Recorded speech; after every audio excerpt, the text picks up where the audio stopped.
that D12. I know. You want me to give it to you? Hey, everybody. This is what we do.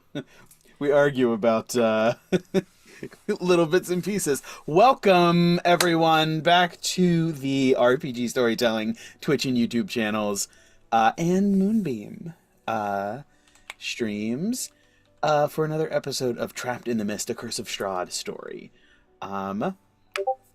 Hello, everyone. Thanks for joining us, and thank you for joining us. Those of you who are live on Twitch, YouTube, and Moonbeam. And also thank you to those of you who watch the VODs on YouTube. They are they available right away or shortly after? Pretty quickly. It's basically we finish our live, then YouTube Live does its processing, and then they're available. Yeah, I saw it was a pretty quick turnaround. I have I am subscribed with notifications on. Y'all better turn on them noties. Let's go. Watch time. Let's do this. But oh boy. Yeah, that has 0. Anyway, yes, we are back at it again. If you are watching this on the VOD, please come join us live if you're able. There are some rewards that you can redeem, at least on Twitch, for turning my Castlevania story into a What We Do in the Shadows story. So make it weird, make it wild, make it kooky. Make my life just constantly shaking my head. And that also goes for Mists of Gaia as well. Yeah, do it to Mists of Gaia. Sure, just make my life more fun. Do it to Mists of Gaia. Our other flagship, or our other live play, actual play, our flagship, that we are fleshing out into as comprehensive a thing as we can make it. So Exactly. stick with us. We're getting there. We have plans and irons in the fire. Oh, So, goodness gracious. If anyone watching needs anything, socials, links, whatever, rpgstorytelling.com has everything you could ever need, as well as some really cool merch. Keep your eyes open. Some stuff over there. Might be some new stuff here eventually. But I believe any other announcements we got, Sarah? Let's see. As far as merch goes, for our Myths of Gaia characters, since pretty much all of the characters belong to the LGBTQIA plus community in one way or another, each of our characters has their own unique identity pride flag shirts, as well as a LGBTQIA plus community pride shirt. So definitely check those out. And we are getting ready to start on the actual artwork for our characters. I've got pretty much everybody's character description stuff that I'm going to hand off to our artist, Dusty Graphics, and he's going to draw us up some amazing artwork that you'll be able to get on t-shirts and everything else as well soon. Awesome. I'm very excited. I actually should pull something together, just so I can have a little some as well. Definitely. We need some good villain. We need some villain rep. Representation. I could loan you my villain DM artwork. artwork. I mean, a little too busty for Strahd. Technically, yes, but she is a vampire. Demonic sort. Ooh, yeah. What was I gonna say? I just had a thought.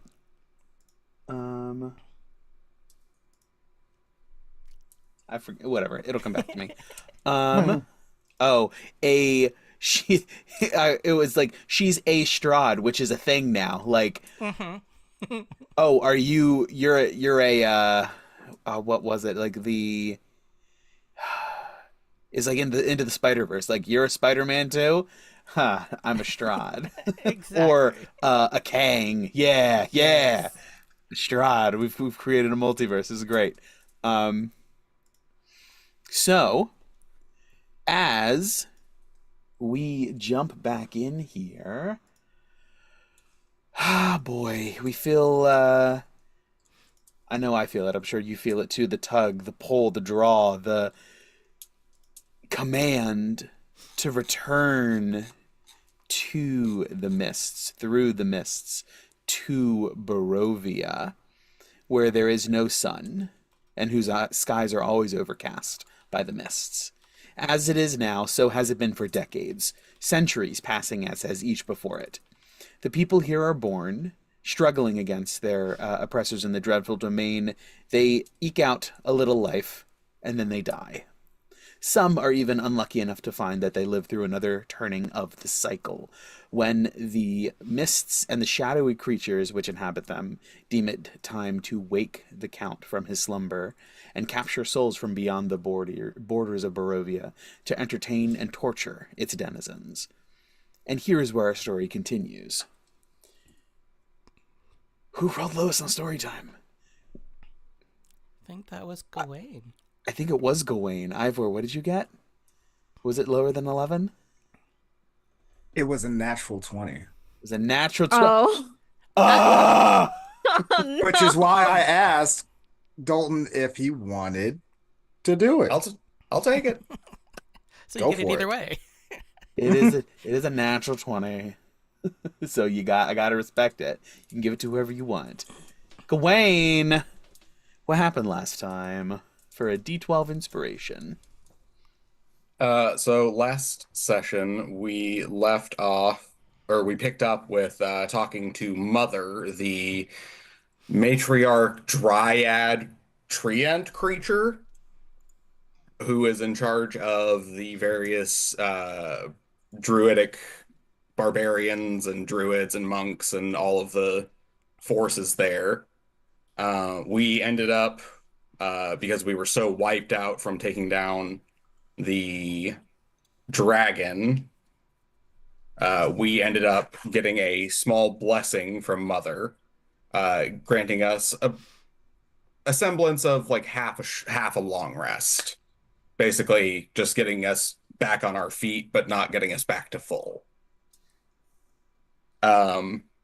We strategized, spoke with Mother, and then we made our way down to the house while the barbarians, monks, and druids were keeping everyone else distracted, all the scarecrows distracted in the house. We came up and drove through the line, breaking through the line, getting to the house and fighting it. And eventually, after a while, we took down, there were 3 hags that turned out to be the very beautiful women who were baking in Vallaki, and had a very nice conversation with Gawain. And he had to end up, putting a couple of them down because they kept throwing fireballs at us. And eventually, Ivor gets a couple of shots off and breaks through the support beams of the house, making it collapse in on itself, dead. And I believe we pick up pretty much right after, with the druids having just pulled back at the end of the battle to make us kind of to do the Godzilla thing of let them fight. Mm-hmm. Yep, very much so. And you were reminded in this moment that you are not allies. You are not right now. You're not current enemies. And there is a very big difference. As Vasalisa sits with a breaking, not fully like distraught, but a breaking Baba Lysaga, as she watches her family and her daughters get slain before her eyes. drained within an inch of her life, and there is no fight left in her, Vasalisa. There is no vitality. There is no life left, despite the modicum of vitality that is present. Her eyes are dead. Her mind is dissociating. And the blank expression just stares at you as you receive a message.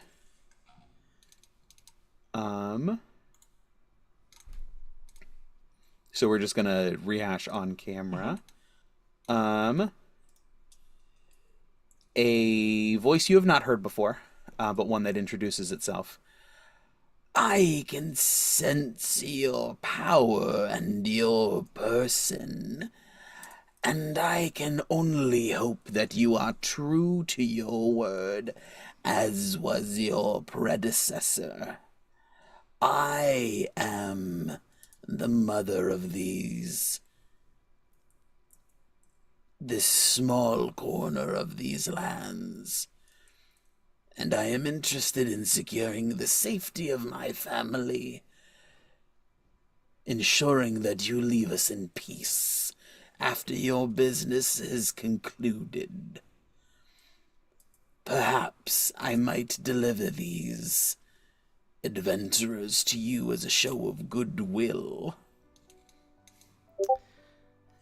And after hearing these words in her head, Vasalisa responds, "You and your ilk are more precious to me and useful to me alive.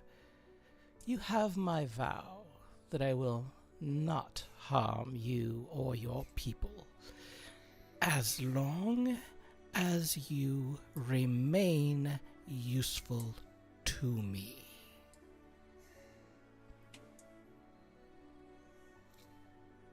There's a long pause. But of course, my lady, I shall retrieve them for you, alive, and you can take care of them as you see fit. In her mind, Vasilisa chuckles. Your gift shall be rewarded with the removal of a certain swamp witch. Deliver them to me as soon as they are ready.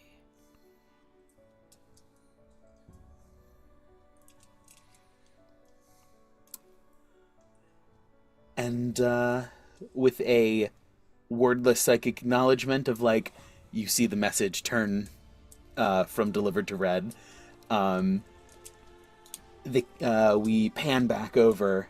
The music is not nearly suspenseful enough. We pan back over. I do not remember where we left the situation with the scarecrows, but we'll say that any remaining scarecrows with the destruction of the house and the hut and the hello. I know he can't hear me. Hey, what's up? What's up? With the you didn't actually miss anything. We just did a little RP as Mother betrays you. That counts. Mother betrays you to Vasilisa and promises to deliver you to her. So hold on, go back. So like that's a conversation they're having together. Yes, it was a conversation. Mother had reached out telepathically to Vasilisa and said, "Hey, listen, I don't want that smoke. Let me give you these guys, and then you'll go away." And Vasilisa was like, "That'll satisfy me for now." But yes, so with that, we pan back over to the group, the adventurers, surrounded by these druidic forces and the remnants of the scarecrows, which I don't rightly recall exactly how many are left, but with the destruction of all, any and all forms of leadership, the remaining scarecrows scatter. They are easily taken care of, slash leave, and just sort of disappear. Some of them disapparate and just sort of disanimate, falling into their component pieces. Some of them rush away, and the rest are taken care of within but a moment. So what's the plan? Well, While as that, a doing, I think oh, sorry. Gawain's the only one with not in the single digits. Oy. Um, now hold on. oh, Whose smoke didn't the mother want? Vasalisa, I'm assuming. Vasilisa's. Yes. Mhm. while they are finishing off those scarecrows, would it be possible for Gawain to take the arcane focuses away from the bodies just in case they fucking pop back up? Oh, for the hags? Yeah, the hags. Because he doesn't know how, They he's not sure if hags like regenerate or come back, or he has no fucking gotcha. clue. They didn't have an arcane focus. Per se, there were little bits and pieces of things here and there. There were some spell components. There were, and with it being coven casting, I'm not sure how. I don't remember it saying it removes any sort of components, but nothing crazy. You're looking around. There's not. Long and the short of it is there's no focuses. You can get some of the magic items that they've been using. Sure, yeah, I'll grab those then. There is a wand of fireballs that Ooh. has. Does it require attunement? Yes, by a spell. Okay. But I mean, you are a spellcaster. Characters. Triple fireball. Triple fireball. Boy. Put a switch on it. NPC.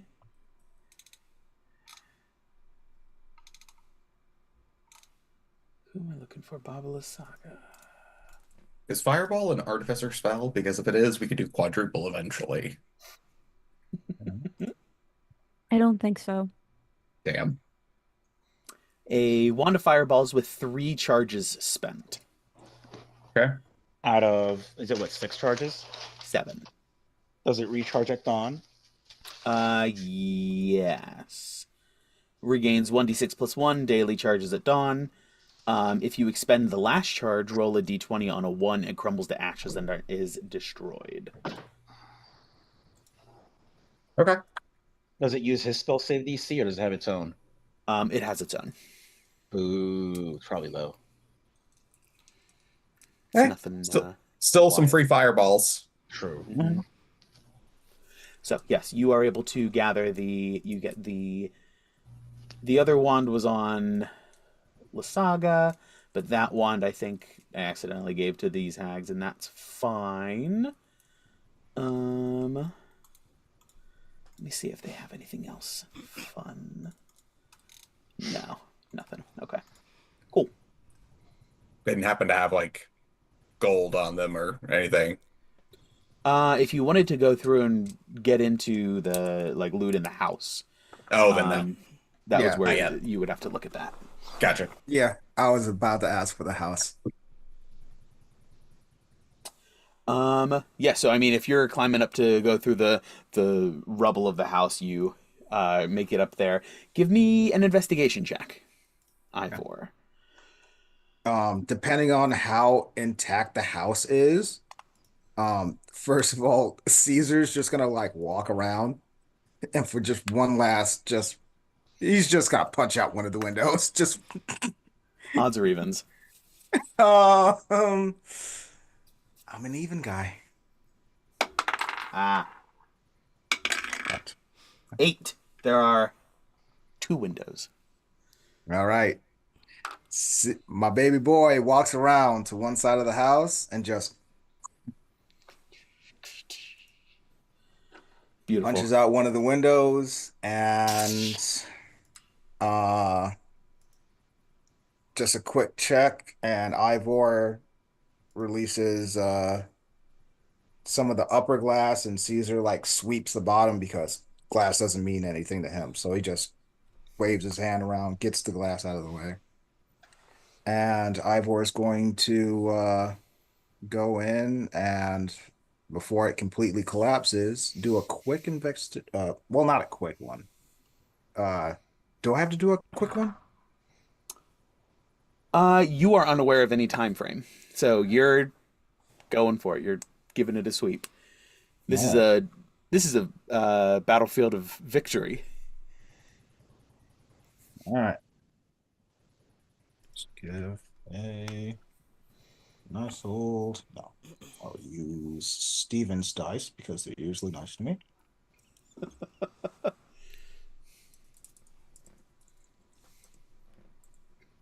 Very nice to me. Jesus Christ. Education +7, so 26. 26.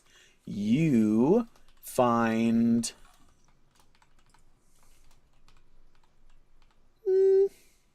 like 45 gold, along with various alchemical components that are used for something, some sort of hag Oh, yeah. fiddling. Um, Maybe not of immediate use, but the inside of this, you've been inside the creeping hut before, and it's unsettling, Yes. especially climbing in from like a hole that you made in its skull, rather than being swallowed and brought up into the living area. Okay. You said that was 25 gold? 45. 45. Okay. Oh, you also find the immovable rod, I will say. Ooh. The uh, immovable rod that she had requested back. so I it's don't think she ever. inactive. Can I take it? Or do I have to Um, click the button to deactivate it? no, no, no, no. It's there and available for you. Like Okay, so I it can was take in it. like in a bin or something. Okay. Or Um, no, you use that. No, you guys had kept that because you used it with the rock and stuff, right? Yeah, Okay. it's with the rock Mm-hmm. meat. We're JK. supposed to get it back from the benefactor when we go back to Mm-hmm. Valaki. hmm. JK then. Okay. Wait, what? What did we give back to the hag? The A water. The ring of wand free of the wand of Huactua. and Mm-hmm. the ring of free action. Ring of free action. Is she attuned to that right now? Yeah, what does she have on her person? Does she have it on her person? Or is it in the thing? It's in the thing, guys. You know the thing. Nah. Nah, she got it. She's wearing it. Ring of free action, wand of Visiglobs, and then I had forgotten and given the wand of fireballs to the hags, the coven hags. Okay. So, yeah, you're looking through the sort of rummaging around here in the inside the fallen hut. I will say you also find a ring of mind shielding. Hmm. Does that like help with concentration checks or No. or charm effects? Look. I think it makes it so you can't your thoughts can't be read. And maybe resistance to psychic damage? Maybe? Ring of mind shielding. While Immune. wearing this ring, you are immune to magic that allows creatures to read your thoughts, determine whether you're lying, know your alignment, know your creature type, and they can only communicate telepathically if you allow it. You can use an action to cause the ring to become imperceptible until you take another action to make it perceptible. So basically, you can make it invisible and imperceptible while you're wearing it. If you die while wearing it, your soul enters it unless it already houses a soul. You can remain in the ring or depart for the afterlife. As long as your soul is in the ring, you can telepathically communicate with the creature that is wearing it. A wearer cannot prevent this telepathic communication. Put it on. Put it on. Find out who's inside. Listen, Ivor almost made that mistake with a cowl. So To be fair, I don't think it can do anything to you. It can just talk to you. I'll bring everything that I find outside first. Okay. While you're investigating and looking around in here, um, the uh, Gawain is looking at the hags. Ivor's climbing into the house. Um, the druids shift. Riss and Ned, give me perception checks.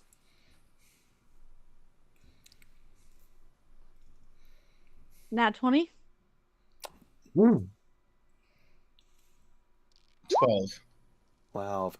12 is good enough. They're not super subtle about it. Their demeanor changes and they shift and they immediately feel much more aggressive in this moment. Do we As see they Mother there? What's that? Is Mother there? No, Mother is not present. As they begin to cast and sort of like release spells, the ground changes and it brambles cover a majority of the area here. At least, at the very minimum, this 50 by 50 square is all spike growth. Including where our feet are, or just around us? Including you guys. Like the everywhere that they're aiming to try to lock you down. So the whole place, you guys are. It doesn't. You feel it beginning to poke in. If you were to move, you will take damage. Does that include moving straight up and away from it? No, if you can fly, that will avoid this. Obviously, yes. God damn it! Why are you guys so far away from me? I could have made a fall fly. I'm still there next to you. Am I next to you? Ned is not close enough. Ned went way out of his Oh, way. no, I moved. I moved out of my way. I was trying not to get hit by scarecrows. Remember that? Yes. Right. What are you I guys wouldn't doing? You have guys gone each have in an the action. house. I'm watching the druids, and upon the druids doing the wild growth, I would have called into the house for the other two. Some quick questions. Riss's mount and my mount. Besides obviously carrying us, could they carry other? How many other riders could they carry? They can easily carry a second. A third would begin to eat into movement speed. Ned has a way to do this, but it would involve two people leaving their mounts, which I don't think is going to happen.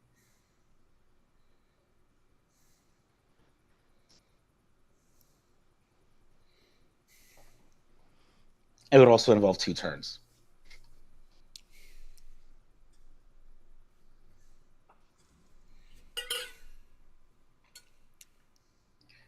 If if someone were to vortex warps like whatchamacallit,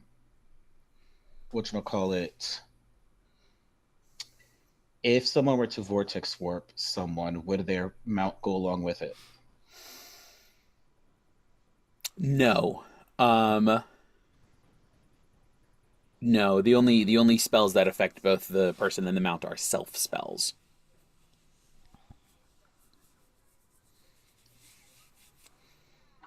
So you could Misty Step.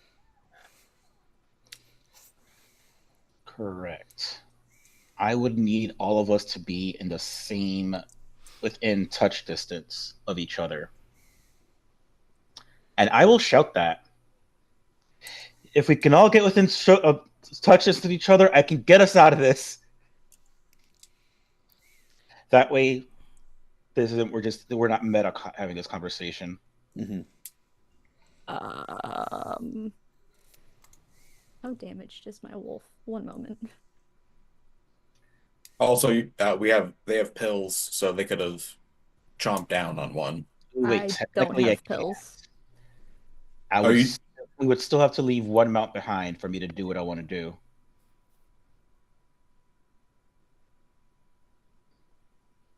are you going to cast fly on the people or the mounts? On the mounts, Okay. but I can only do a maximum of 3. Mm. We can leave Orion. That's a conversation we have to have once we can actually all be in the same spot. Okay. I will move to Ned. How are we going to do this without hurting yourself? You have like 2 HP. My wolf doesn't have 2 HP. So Ned moved a lot. Ned moved like 50, at least 50 feet. There are a lot of spike growths that have been cast. I can meet you midway because I'm assuming if I Misty Step, Misty Step doesn't count as moving through the brambles. Correct. See if you Misty Step meet him halfway. I can Misty Step 30 feet. Okay. I don't know how. Damn it! I wish I had a map so I could actually look at where we all are so I can properly coordinate this. Yeah. We're gonna say it's somewhere between 50 and 100. Also, besides obviously doing this, are they doing anything else? They look like they're going to launch any other attacks, or they look like they're just literally just No, doing. they're continuing to advance, and this is an offensive that they're pushing. Does that mean they're walking in their own spike growths and therefore losing concentration potentially? No. Those anyone who's concentrating obviously is not entering the spike growth. Got it. But their friends are still getting hit as they walk through this because they are not immune to spike growth, maybe? Yeah, anyone who is walking through would be subject to it.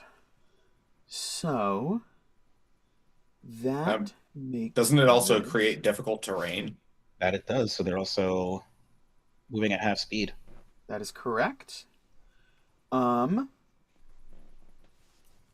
So we'll say you guys are between 50 and 100 feet apart. I'll roll a D100 for 20, 40, 60, 80, 100. 20 for each 20% of it. 62, which is 20, 40, 60. We'll say it's 30 feet, so 80 feet away. Between the two of you guys. So you could, if you're meeting Riss halfway, that would be 40 feet of movement. So that's 30 feet of Misty Step. And then another 10. Which is double to 20. Which is double to 20, yep. And But then not only for the our purposes mounts, of do our movement. mounts take the damage, or do we also take the damage? Is the question. Mounts would take the damage if you're mounted. It's whoever's in contact with the ground. So That's if just me I- and Riz. Also Misty Step. yes. I'm also gonna Misty Step. Right. No, he was saying including if we both Misty Step, it would still be 20 feet away from each other. Oh, Okay. no. I was just thinking if yes, I mean if you're Misty Stepping and if you're both Misty Stepping, there would be a total of 20 feet between you. That is correct. Well, 10 feet, but 20 because it's doubled. No, it would be We both move 10 to meet in the middle. yes. If you're meeting in the middle, you're 80 Right. feet away. So 30 feet of Misty Step gets you almost halfway, and then you would have to move the last 10, Which the is last 20 two squares. again, which Yes. counts as 20 because it's doubled. My question is, how far are Gawain and Ivor? Because I believe they cannot Misty Step. Gawain and Ivor are. We'll call Gawain and Ivor at the same place as Riss. So they are 80 feet away from you as well, roughly. Ivor cannot Misty Step, correct? No. Neither can Gawain. I can. Well, if we want to take 3 turns. Actually, no. Even with 3 turns, I cannot do that. I don't have enough. I cannot both Misty Step and Vortex Warp right now. So here's the question: we might have to leave Ivor's mount behind. because I'll make our pets fly. We're gonna fly away, and one of you can pick up Ivor on the way, leaving his mount behind, unless we can convince the DM that one of our mounts can carry another mount.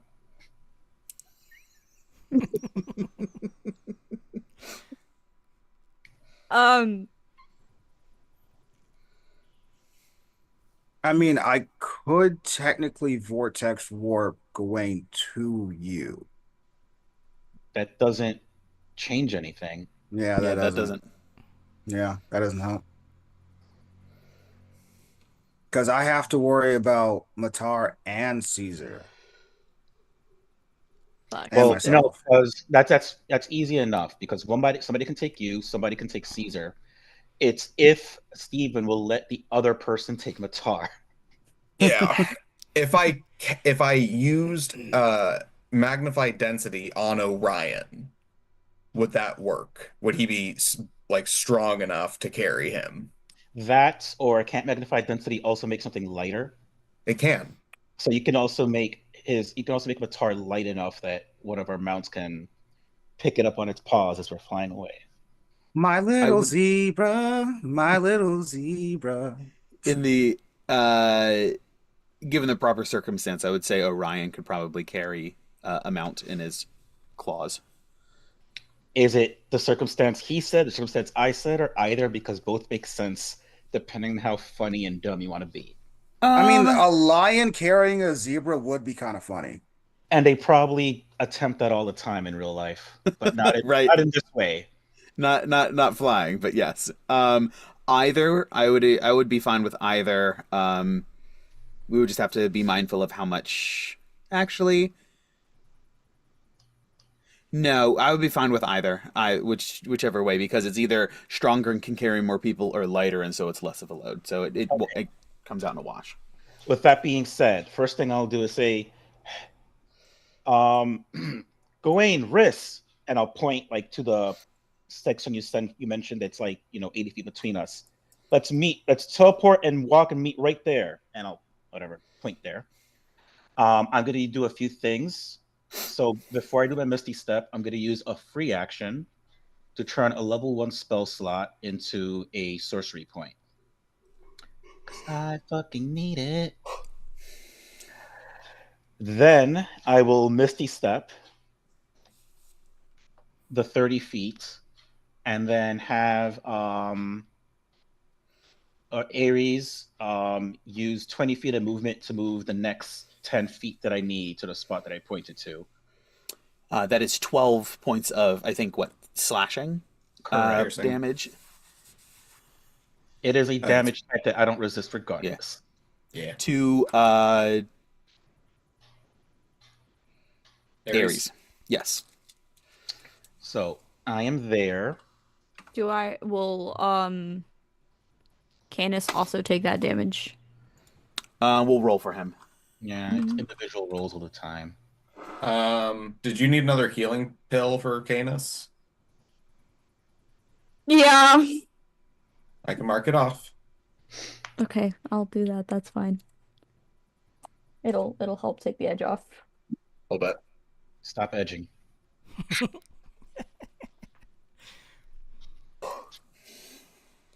Pretty sure that breaks terms of service on all the platforms we're on. But he continued to edge. Yes, so Ned moves. Are you holding an action of any kind?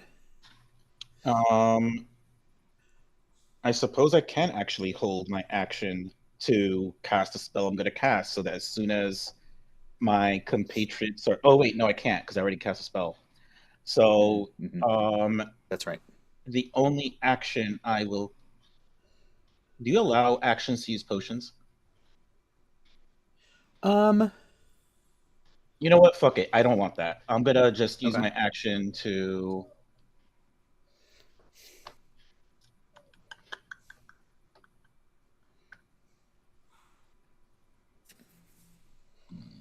Ooh. Actually, nothing, no. There's really nothing I can use my action for right now. Okay, sounds good. Dodge then. just in Oh case yeah, anything happens. sure. I will action to dodge. That's smart. Sounds good. All right. I'm gonna die. Um, Riss. We'll say you get an action to do here as Gawain has been looking at the hags. Ivor has been investigating the house. Um, and then the druids did their thing. So you each get a go before anything else happens. So, Riss. Or if I really have anything I could do, because I cast Misty Step. Okay, that's right. So you're doing the Misty Step and meeting the 10 feet there as well? Yeah. Okay. 5, Fuck, do I have a potion? 8, 13 points of damage to Canis. Ow. Do you need a potion? Oh shit, can I use my action to take a potion?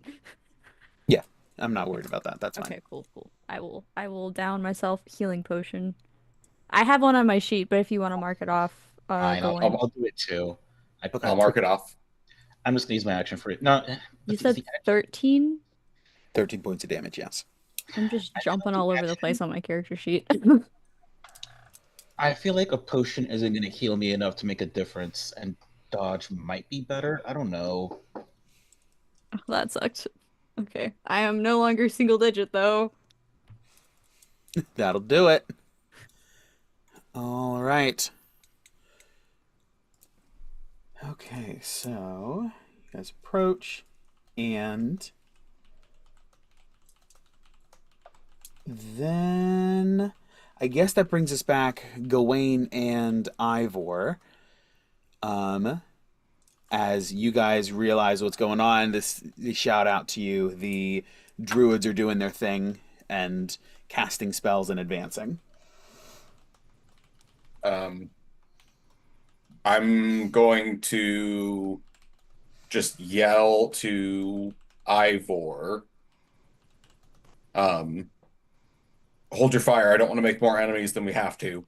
We may be able to talk it out. And I'm And gonna hop on Orion, and I'm going to um, go ahead and make my way that way. Including the Misty Step? Sorry, yes, with a Misty Step. With a Misty Step, okay. To Orion, 6. 10 points of piercing damage. Understood.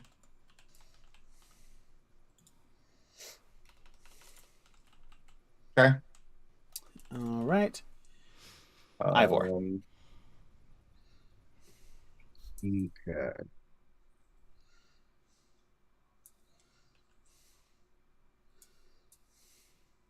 Let's see.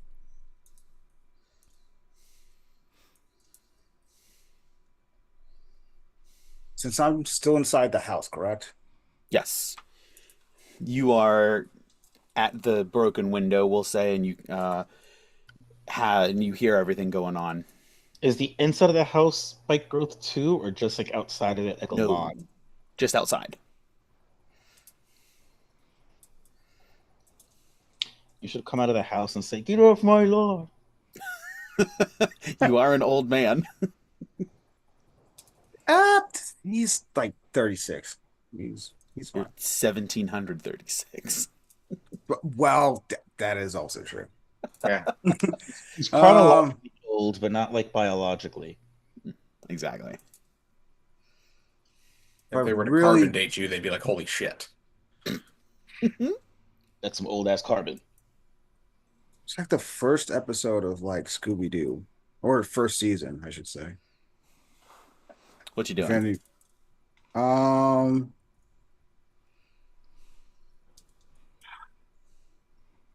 does Matar have any potions left? I don't think he does.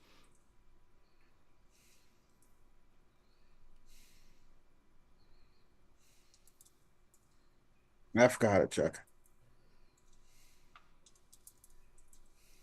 No, no.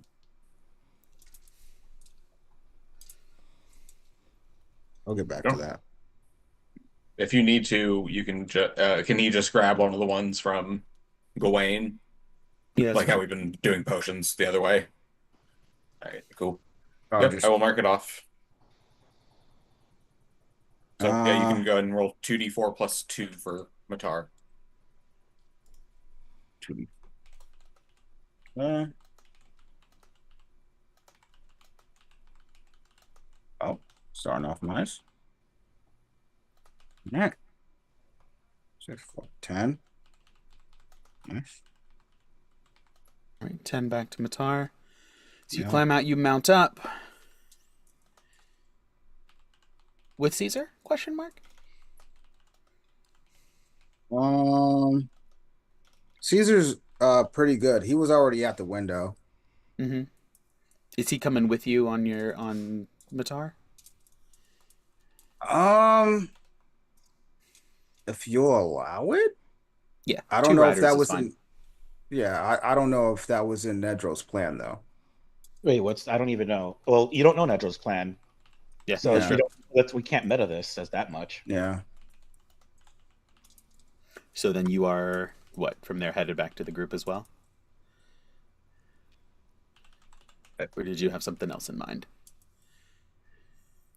No, he like I just heard shouting. I see spike ropes, and I see my friends moving into a huddle. I don't know what's going on, and we're just gonna scuttle over. Scuttle over. All right. So Scuttling takes you are. damage, by the way. Yes, it Yeah, does. we might be 40 able to feet just pick you away. up. Wait, how far is he actually? I'm sorry, I'm weird on the spacing right now. Yeah. So Gawain. Gawain, Ivor, and Ned all moved 40 feet to a central location. So Ivor is Riss, you 40 mean? feet from there. 40 Yes. feet. Gawain, Riss, and Ned. Yes. So you are Uh, 40 feet from the central location. um, question with my Hmm. I never took my action on my turn. Could I have magnified density on Orion at that point? Yeah, that's fine. Oh, one more Um, question. actually, The shit. No, sorry. direction Ivor is in, if we were to fly in that direction, would we be flying closer to or away from the druids? Away from, Perfect. more or That'll less. make the escape a little bit better. We don't have to like zigzag. If it works. I'm actually instead of that, I'm going to because that would minus 10 from his speed. If I did that, so I'm going to reduce the weight on Matar. So Matar Okay. has 10 feet more speed, but its weight is half, so it has disadvantage on strength checks and saves. Can you do that from 40 feet away? Uh, oh, can I? One moment. Sorry, it's in past 30 feet. No. Okay. So I guess can I hold an action? Yeah. Yeah, can you wait until I get within 30? You can cast it on the way there. Like, you know, Yeah, you also don't have to cast it as we right get now. closer to him, you can use it and then do it. Yeah, holding it or whatnot, that's fine. So, Yeah. you're holding it for once you're within range. Ivor, you are staying put, headed toward the group. I am. You just hear shouting in the beginnings of a plan, and you also see, like, as spike growth has cropped up everywhere, and it's going to be dangerous to traverse this terrain. I can't just shoot it, right? It's too much bramble. No, you can't just shoot the spike growth. All right. Fireworks. You know, I I was have never joking. heard a more artificer response to any I was question. joking about that being your answer to everything, but here we are. Hey, Caesar punches windows. I shoot things. You know, That's the way it works. Ivor might Like be American. bushes. All right, yep, you staying put or you going? I'm going. Okay. Difficult terrain, because every foot costs 2 feet. And yes, difficult terrain. What is what is Matar's current movement? Is it 60?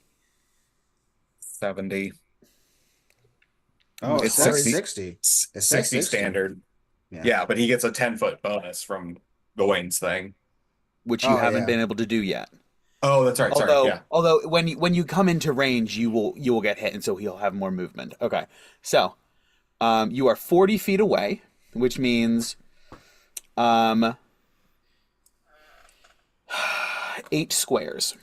So each square is 10 feet of movement. So right now you have, we'll say 70 because it's going to come into effect here during the move. 4 points of damage. To Matar? First square, yes, to Matar. And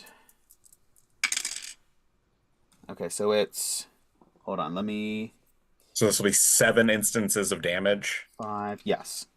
Yeah, you don't have to do move all 7 instances, you know. Yeah. I don't Some know You can how, people just. realize their friends dying. at this point there's a lot going on, so I don't know how much what Ivor's plan is, since, Once people start shouting at me, I'll stop. okay. I would have shouted at you from the very beginning. Stop moving through this. Yeah. Okay, so you shout to him, stay put, we'll come get you. I'm gonna shout to him. Stop letting your friend die. We'll just say that's Just 2 one squares. square. So 2 squares? 4, yeah, 2 squares, 4 and 5. So total of 9. Over those 2 squares, you are now 10 feet closer to Gawain within 30 feet if you want to release the magnify density. I will go ahead and do that. Sounds good. All right, so Matar is lighter and faster and less substantial. Wow.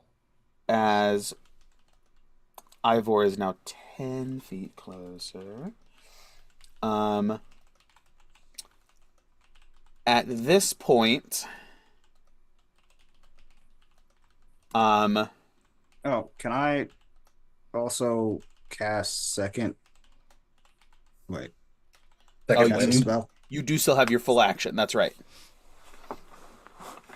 just in case shit pops And a off. bonus, technically. So you want to do a second wind? No, I don't have a second wind left. Okay. I don't think. No, because we didn't take a long rest yet. You get it back on a Um, short rest. Do I? Yeah. I mean, if it has it on your character sheet, go for it.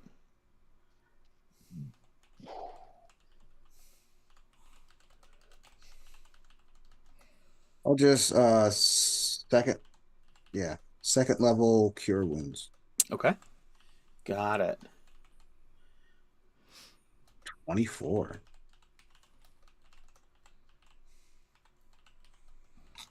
Okay. You were 10 feet away from the house, closer to the group when they say stop. So it's Gawain, Ivor, Druids, Riss, and Ned. All right, Druid's turn. They are, first of all,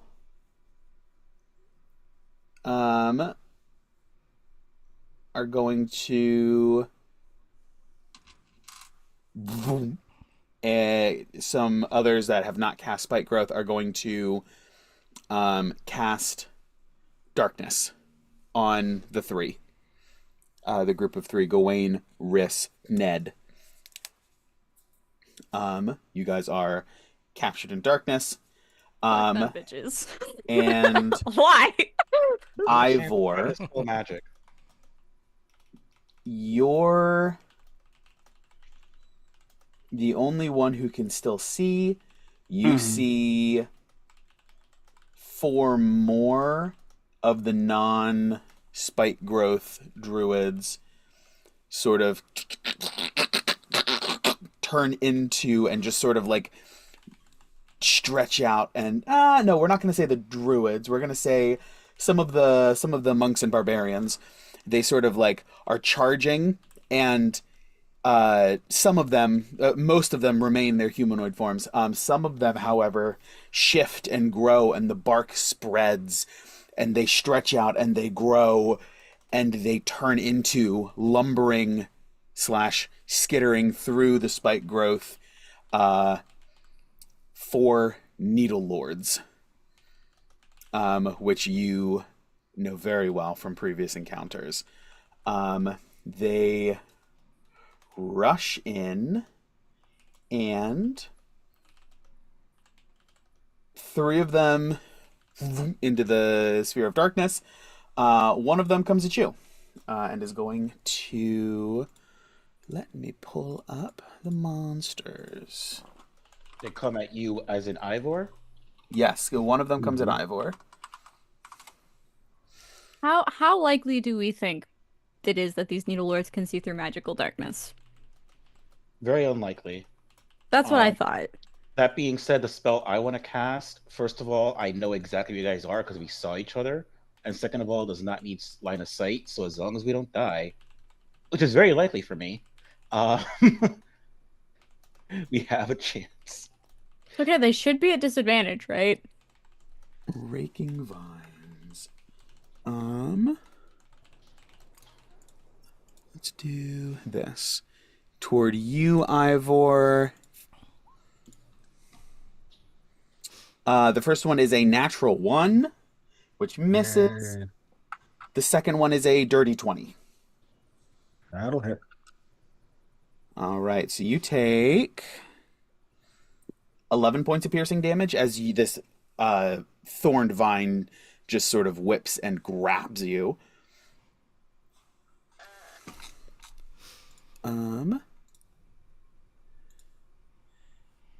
And hold on, that's not what I want to look at. Spells, please. Was Ivor our person that had more than double-digit health? He No, just that- healed himself a I bunch, though. just healed Oh, myself. okay. Okay. So officially, yes. Do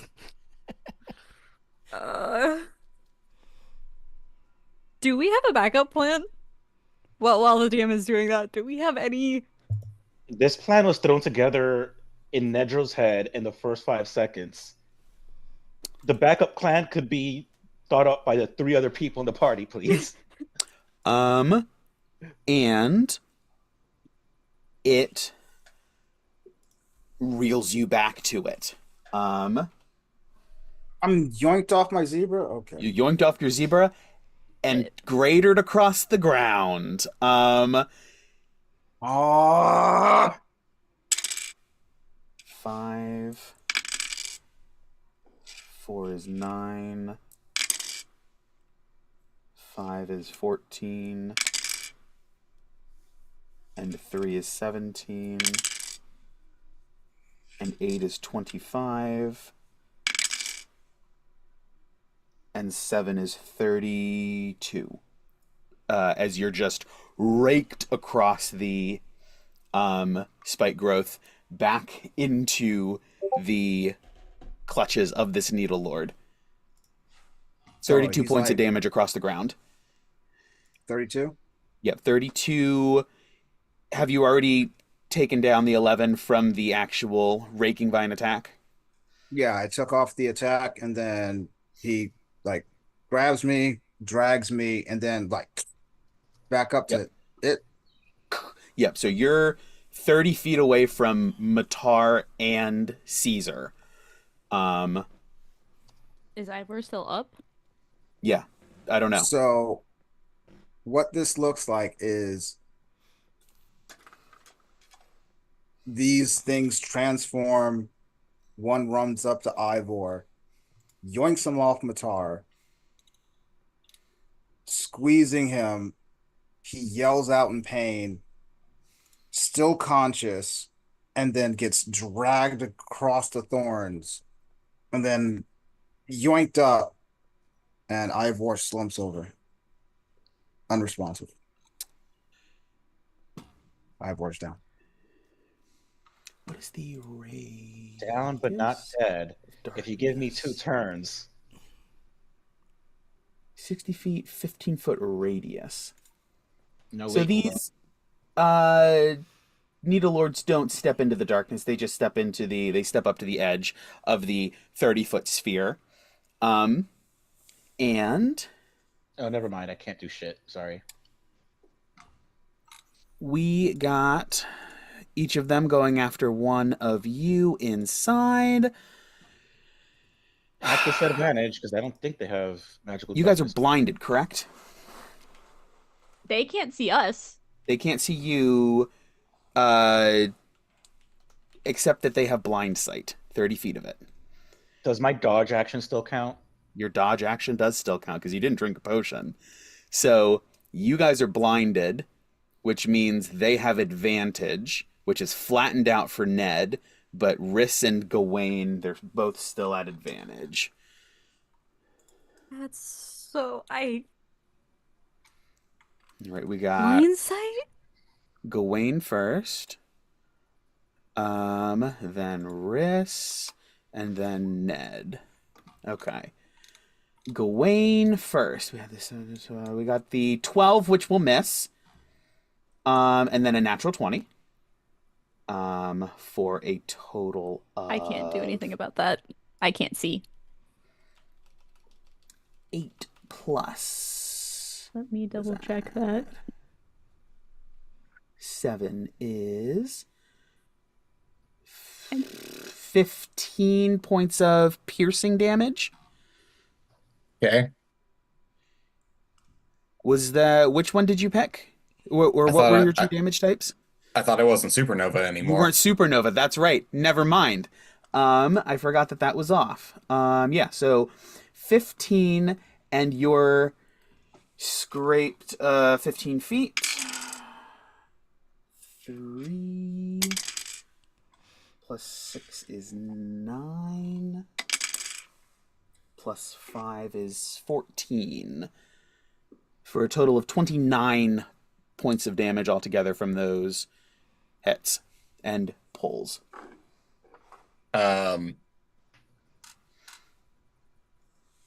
Gawain, yeah, he goes down. Riss. We got 17 My AC. and 24. I don't have shield prepared. So, or 17 hits. How much health are you at? 11. I'm gonna go down. 11. Okay, so There's it's no way.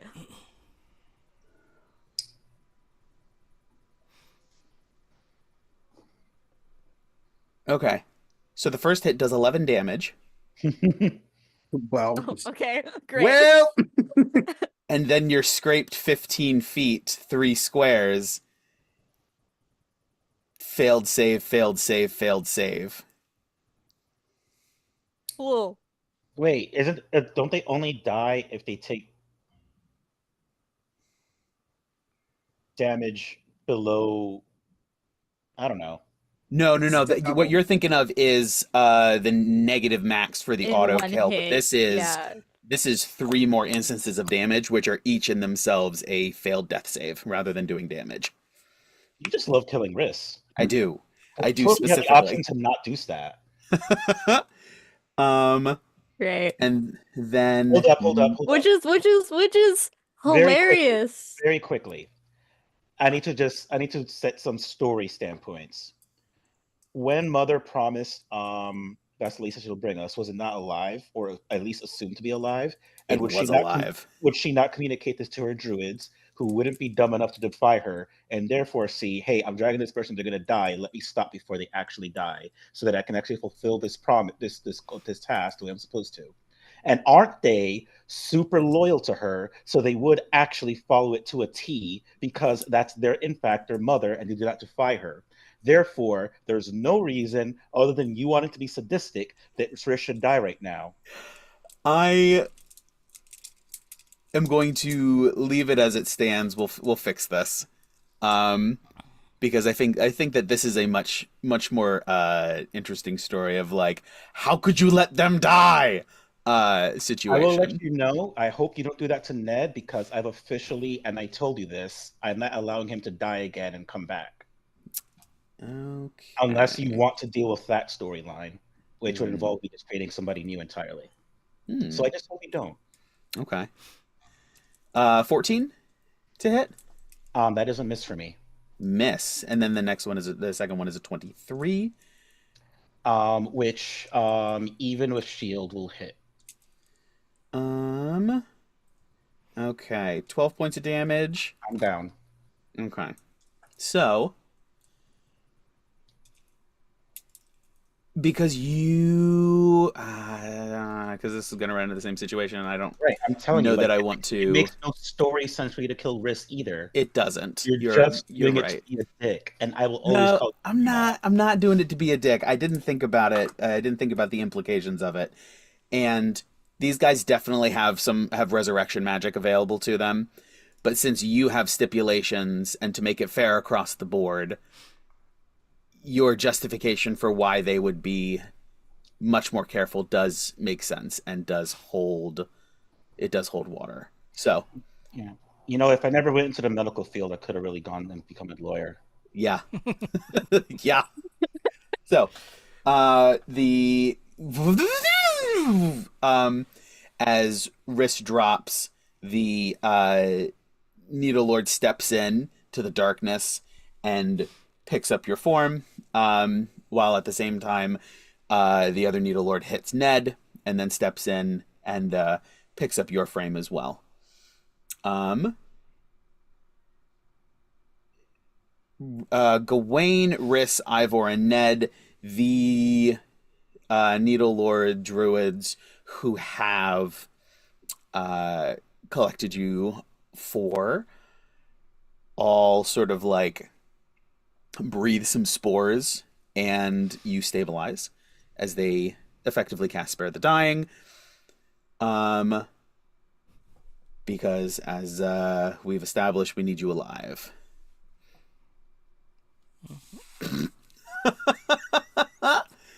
Or at least resembling alive. Resembling alive, yes. Why? Given Riss looks like a corpse, absolutely. They don't look like they're breathing.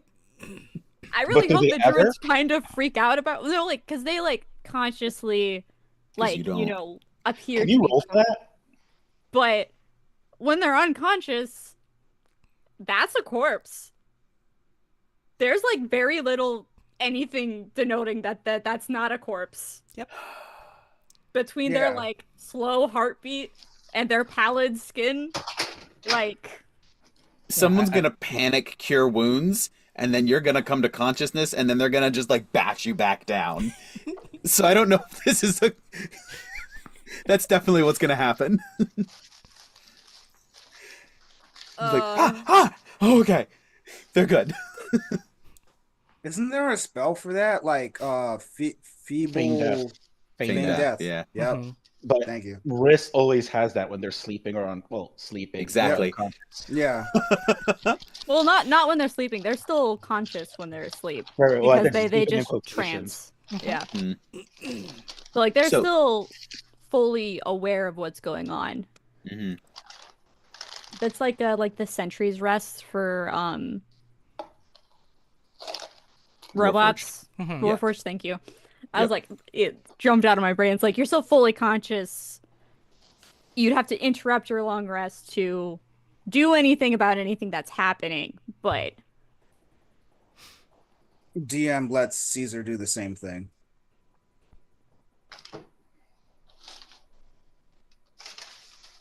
All right.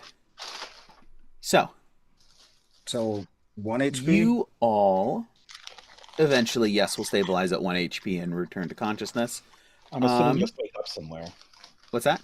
I'm assuming we're just going to wake up somewhere. Yes. Dazed, confused. While the party is unconscious, other druids are going to delve into the house, rip it apart, and extract a glowing golden gem from its core. Returning and will send the gem along with the unconscious forms of the party to Mother. You are bound and gagged.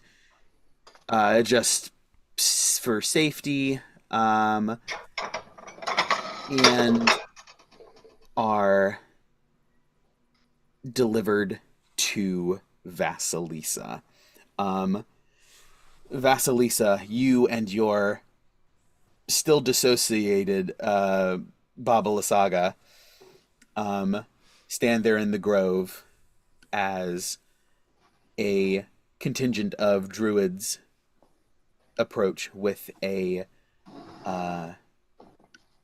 figure you have not seen before, but has been described as Mother, with the bark skin and the two long horns, the vine hair, and sort of like drape dress like figure.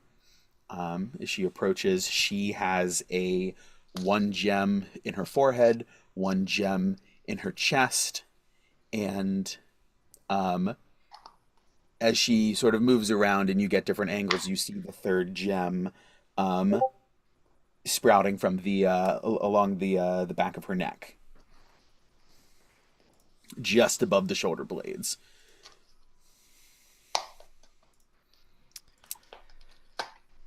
So, I see you've brought me a dead gift. No, I assure you they are all very much alive. And Wait, technically, are we? We should have been doing saving throws that whole time, right? Or did They you stabilized No, us. you were Spare the stabilized. dying. Yes. Oh, so we're at 1 health? Yes. As she will reach out and sort of defibrillate Riss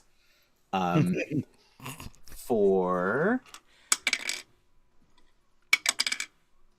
2 1s. That's hilarious. 7 points of healing. Thanks. So you're up at Mother. 8. I rolled 2d8 and I rolled 2 1s. That's a cure wounds. Wrist does not take a deep breath in, but their eyes just like pop open. Just kind of like look around. You see for the first time the scene we've been describing with a just haggard version of Baba Lysaga. You almost don't even recognize her. And Vasalisa.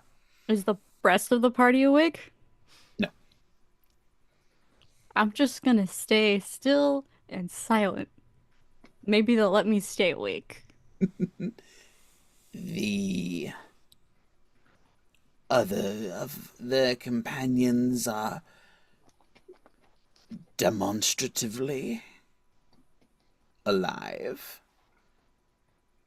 I am more than happy to resuscitate them if that is what you wish. Or you may have them in this catatonic state. And at this point, seeing that Riss is now awake, Vasalisa will go back into her non-Strahd accent. Because the party hasn't heard her non-Strahd or has only heard her non-Strahd accent.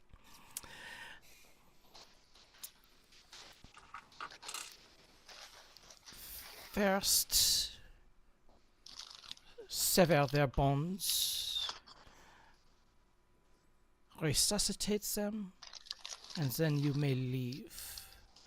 I need them conscious for what comes next. The vines that are holding everyone just sort of like melt and fall apart, wither and faint, and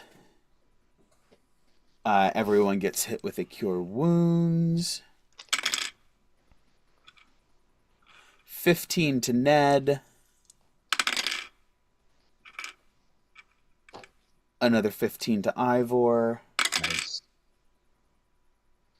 And then 11 to Gawain, which we'll get as soon as he comes back.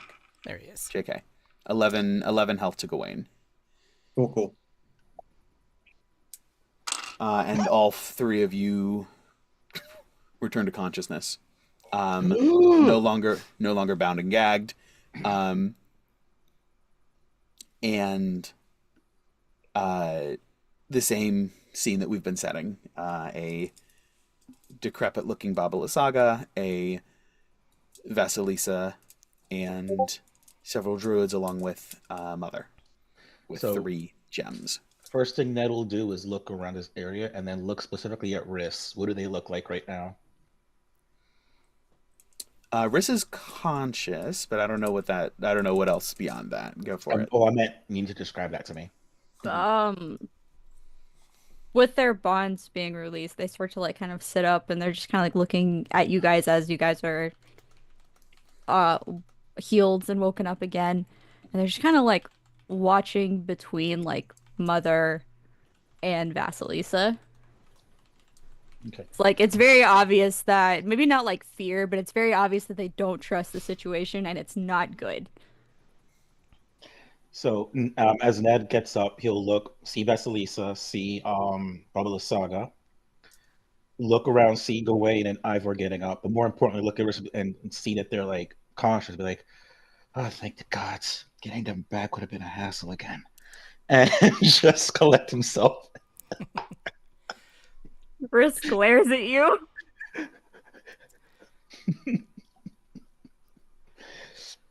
So, Hey. as soon as the druids and Mother have left, I'll kneel down beside Baba Lysaga, kind of smack her in the face a few times just to get her back to the present. Look, Lysaga, I have brought you a gift. They are the ones who, well, per your knowledge, ended the life of one of your sisters. Perhaps we should listen to them and see what became of the other 2. What do you think?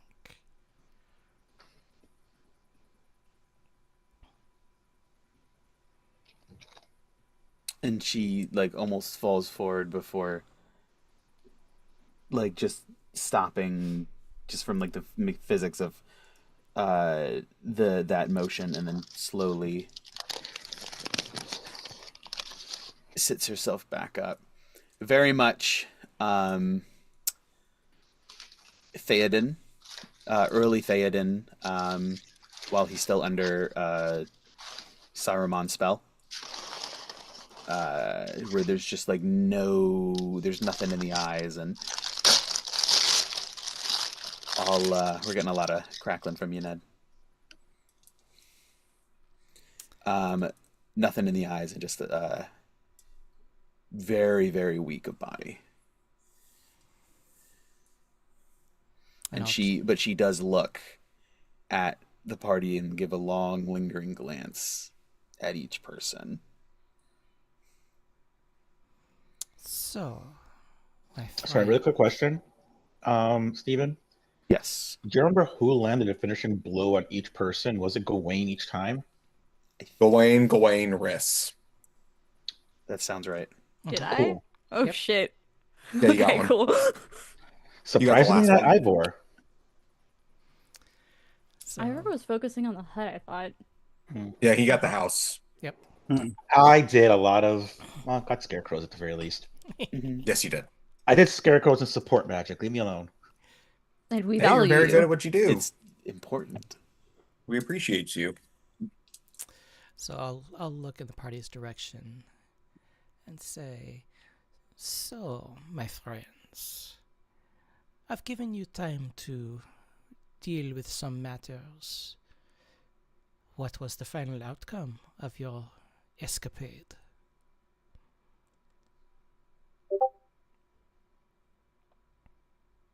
Well,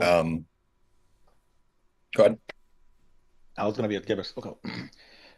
Well, we defeated a house, some scarecrows, some hags, and got dragged across thorns for it.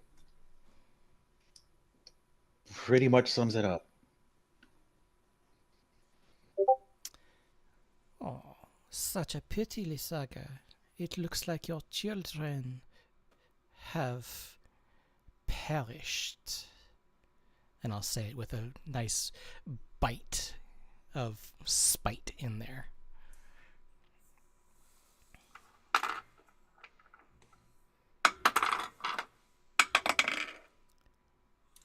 She fully just slumps and loses consciousness for a second before her eyes sort of flutter open.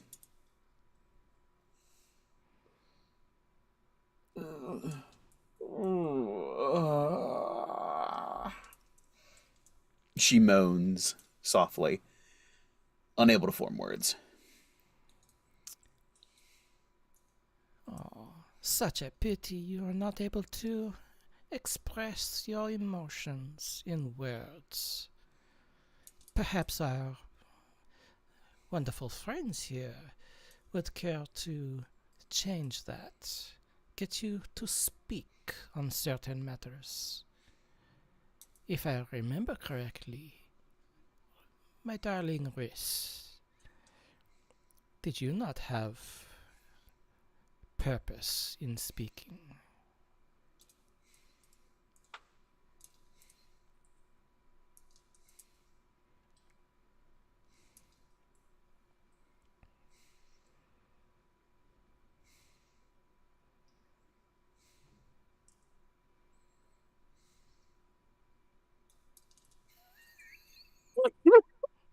Sorry. That was such a face. I love it. Rhys is just angry. They don't have a poker face, so they just that like what 10 charisma coming in.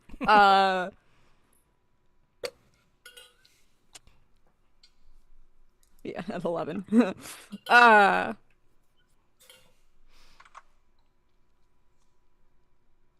Rhys will first address Vasalisa. Why do you care? Well, I assisted because I cared. You had purpose in facing Lysaga here for a specific purpose. I figured I would help, so I'd give you an opportunity to express your grief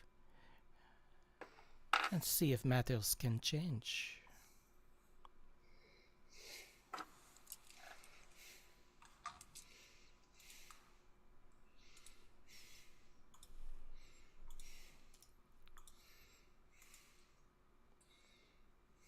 Well, that's fitting. Rhys will just look from Vasalisa down to Lys and just kind of like the anger just comes like to the forefront of their mind, and then they just kind of like almost growl out, just release Misty's soul.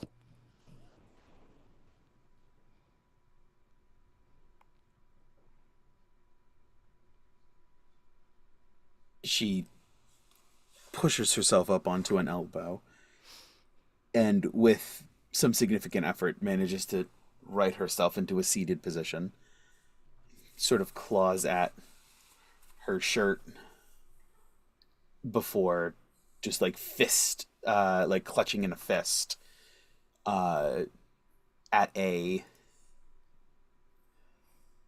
cord, a chain that she breaks and pulls off and pulls up a small little cage, like a tiny little brig, like a little cell, made of some sort of tarnished metallic substance. And inside there is a green-white core at the center of this brig. She throws it, and it scatters across the ground in your direction. Or not scatters, it clatters across the tumbles. ground in your direction. Yes, tumbles towards you. I attempt to calmly, like, not like I not snatch it up, but like I go for it. Mm-hmm. Give me an Arcana check. Cool.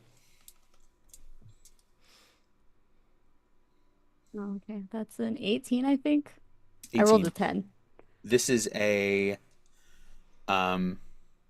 remnants, the material components of a soul cage spell.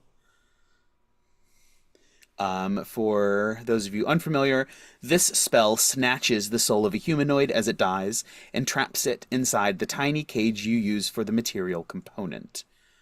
A stolen soul remains inside the cage until the spell ends, or until you destroy the cage, which ends the spell. While you have a soul inside the cage, you can exploit it in a number of ways listed below in the spell description, and you can use a trapped soul up to 6 times. Afterwards, it is released and the spell ends. And most importantly, while a soul is trapped, the dead humanoid it came from cannot be revived.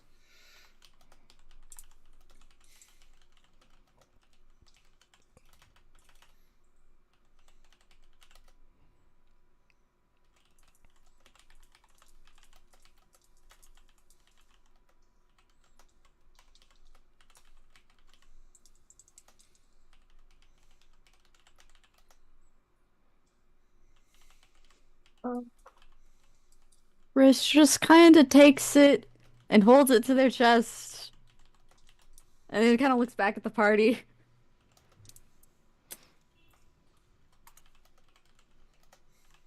Like, Chris, is that all you require to bring back Fiona?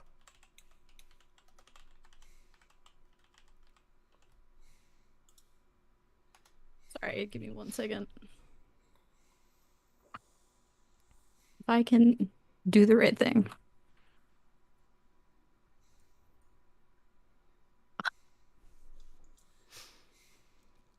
Apologize, I can't type.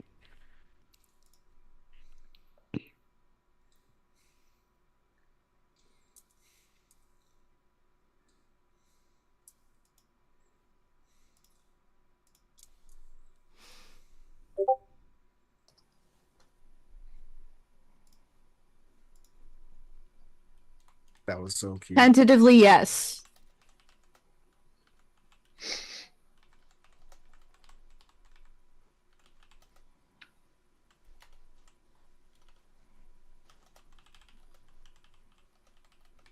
Okay. Well,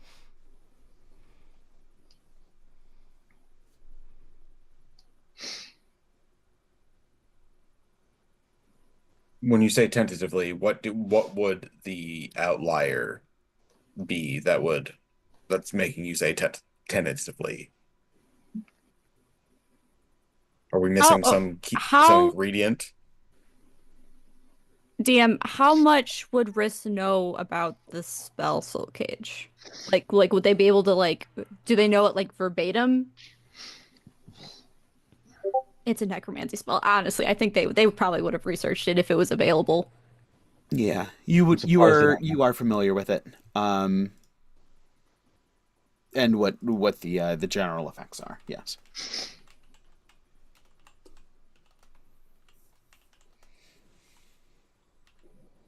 The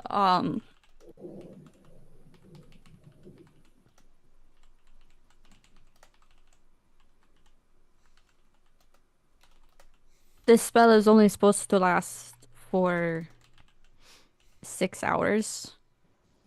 Or sorry, 8 hours. And the soul should be released. But Fiona died more than 8 hours ago.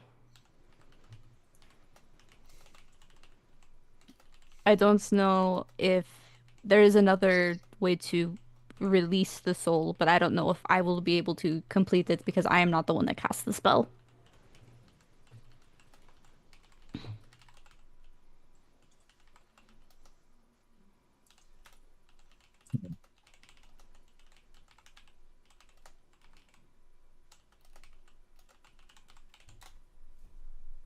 Why don't you ask her?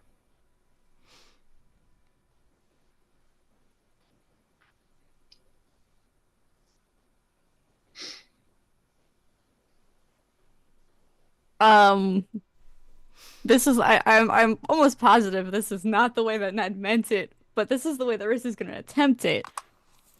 Hold on, I gotta find a thing. Oh my god, Um, you're gonna ask the damn soul. yeah.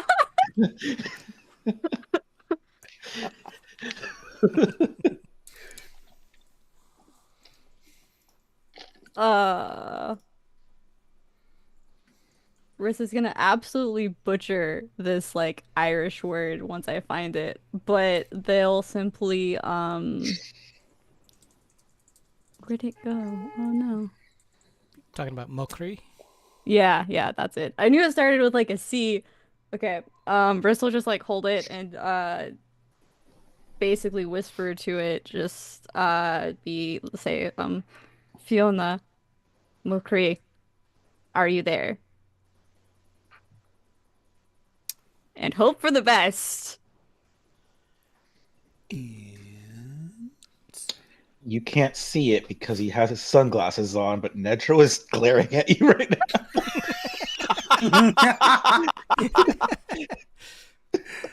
Briss is distressed, all right? Give them a break. Misty slash Fiona. Apple. You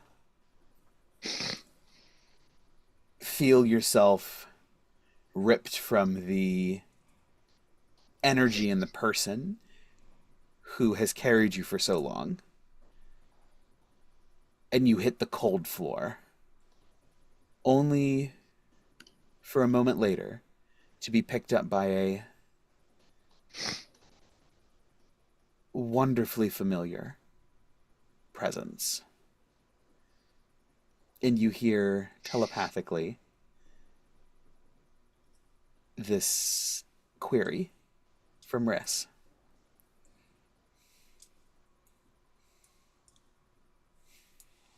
Do you respond?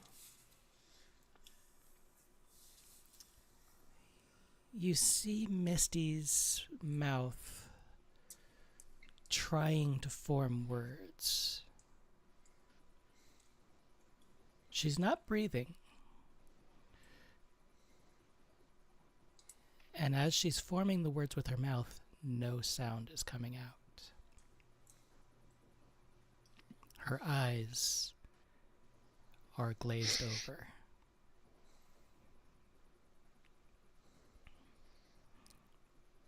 But if you watch the lips closely enough, and you work your hardest to try to figure out the words that she's trying to say, she does say, Mokri, I've missed you.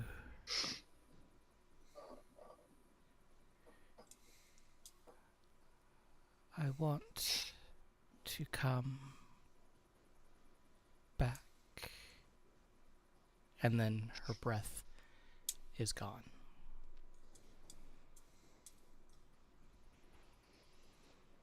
That glow remains in the core of that cell, but it seems as though Misty doesn't have the strength to muster more of a response than this short sentence.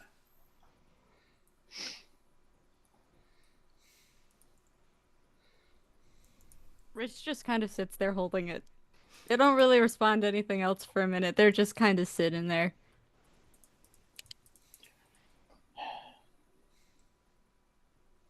Seeing, well, when they responded, that only goes to Risk, correct? So, or well, okay. Yeah, Riss read Misty's lips effectively. Yeah. So Ned seeing like just Risk just stand there staring at this, and after finishing the glare, he's gonna turn his attention over the side and say, "Hey," and he's gonna walk up and say, "How do we release the soul from there? Who cast this?"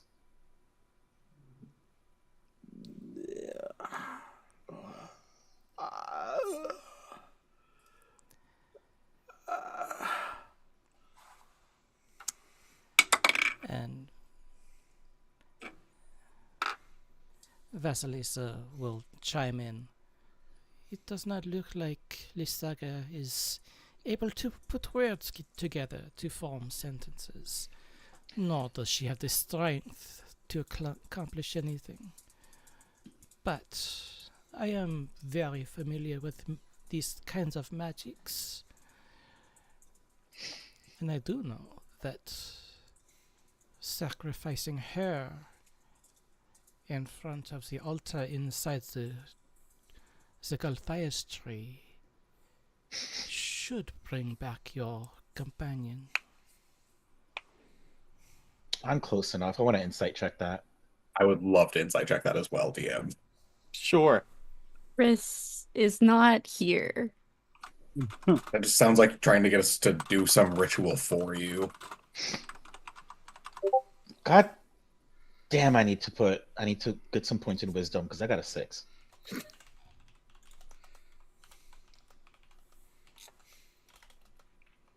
Insight. Fuck it. I'm gonna burn that D12. I can fucking properly insight Lady Strahd. Oh, that's actually really good. That is a 28. 28.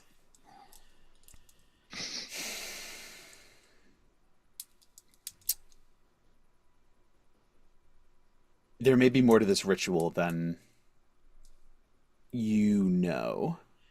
Lady Strahd does know of these things, and it might be beneficial to take care of Baba Lysaga clearly casts the soul cage, and since there is a modification on the spell, it has lasted for days as opposed to mere hours, and it looks like, based on Riss's reaction, it looks like this soul has been tapped several times for some juice, so it's running on empty. A ritual may not be a bad idea to address some of these unknown elements of the spell.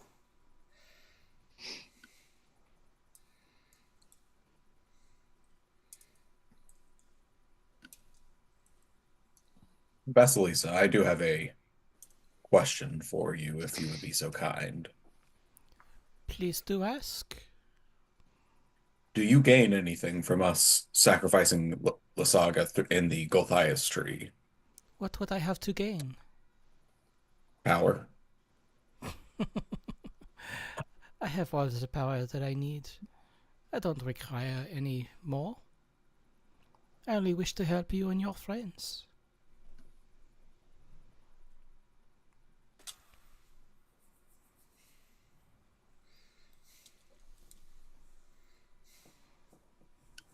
I'm What going about to... satisfaction? Sorry, go ahead. What about satisfaction? Or really anything else? You answered the question initially. Well, I do get the satisfaction of helping you to reunite these two lovers, but I see nothing beyond that.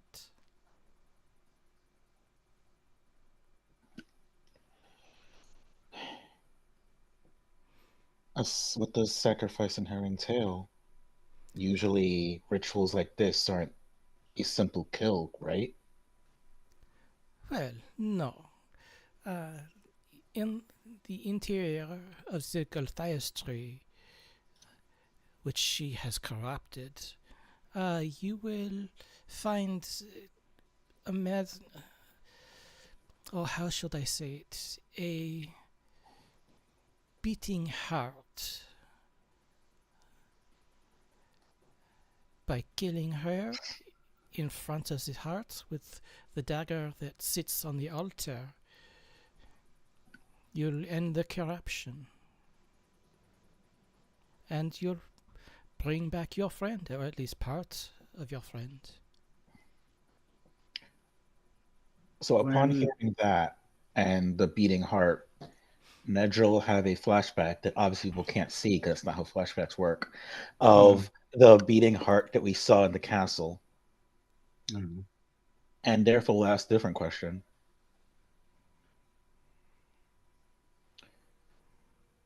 You want to go first, or Does Strahd stand? What does Strahd stand to gain from this sacrifice? I The would Strahd have from here. I would have no idea. I've never met them personally. I'm hoping that it will harm him. The first one didn't work well, but can I try a second insight check on that answer? Or would you just use my same one from before? I don't really care either way. I'm leaning toward just rolling with what we had rolled initially. Good to know. Sorry, I just rolled to see if Chris was tuning back in. Can I roll an insight check on that? Yeah, for sure. Because that's super sus to me. Does anything pop on Gawain's intuition from that previous roll? No. Okay. That was good. And so, Sarah, remind me what you had just said. That Vasalisa has never met Strahd. She doesn't know what he would gain, but she hopes that it would injure him. Riss wants to know why Vasilisa wants to hurt Strahd, or hurt our Strahd. With the 23? With the 23. There is clear animus between the two of them. Vasilisa and Strahd. The exact nature of their relationship is unclear. If there is anything other than one representing the old guard, one representing the new guard, and the newcomer hoping that the original is undermined by something.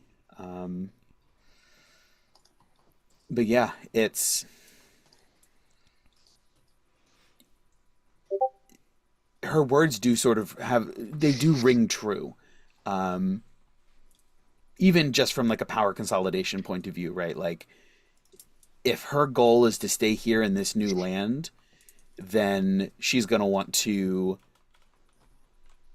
fight the old leader at every turn.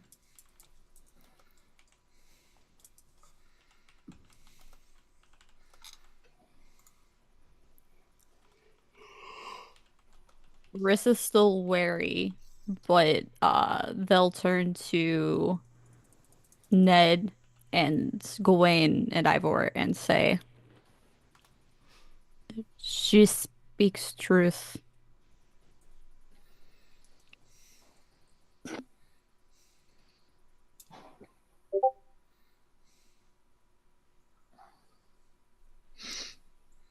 Who is, if we are going to do this, who is going to volunteer to stab the heart?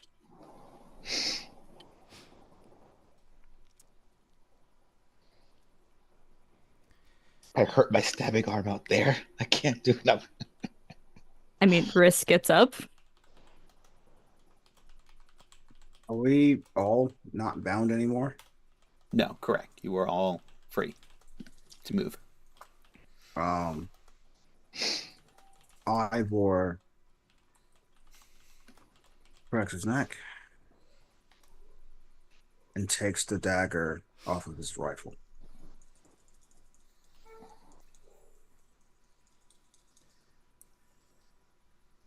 I'm not sure if this could help. This was a quote unquote gift from our Strahd. If Does we the would heart have? want, I'm sorry. Go ahead. I will go first. if this would be a tool to be used against him, I feel like perhaps maybe this is part of his game. So if we are part of yours, I'm willing to play along just as long, personally, as I get my Caesar back. He's all I have. Don't get me wrong, I love my new family, as he gestures to the rest of the party.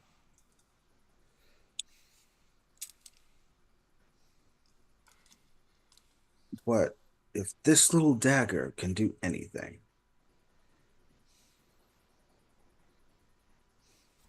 I'll do what you say. Well, I'm not sure what that dagger will do, and I have no control over your son's soul. I don't even know where his body is, to be honest. I'm not sure what I could do with that, but as far as Misty, or Fiona, I believe her name is, she is trapped here. This ritual would only affect her.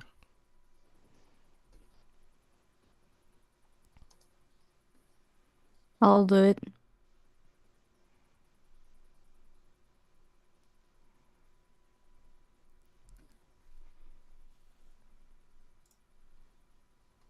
Are you sure? Yeah.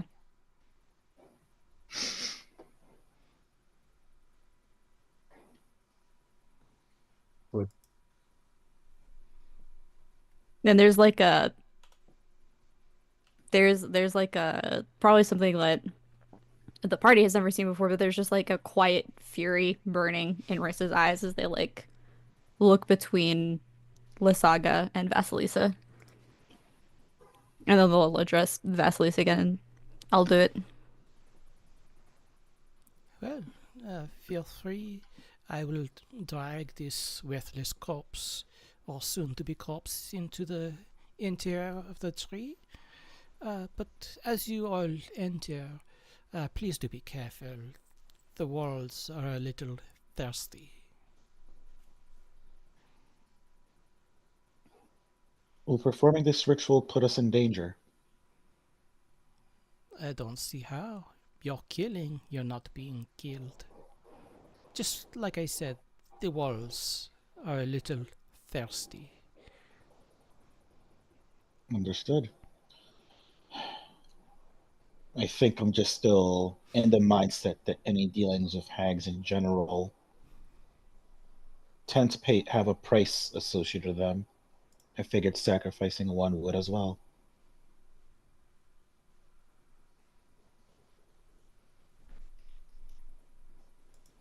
Well, with every action there is always consequences. So, it is up to you.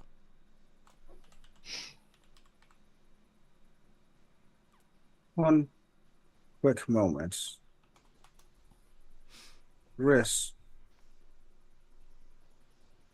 Hmm. should something happen, you still have your journal, correct? Or anything that you could write something down on real quick. Something that I could give your parents should something happen.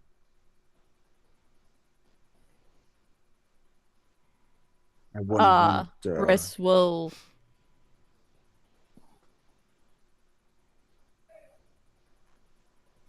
just kind of stand there for a moment and then I don't mean to intrude. And put his hands up.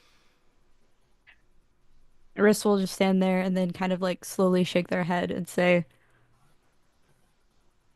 there's a note on my person if I shouldn't be able to come back that you can give them. Very well. Understood.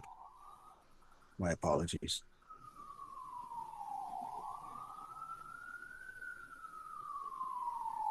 All right. Vasalisa takes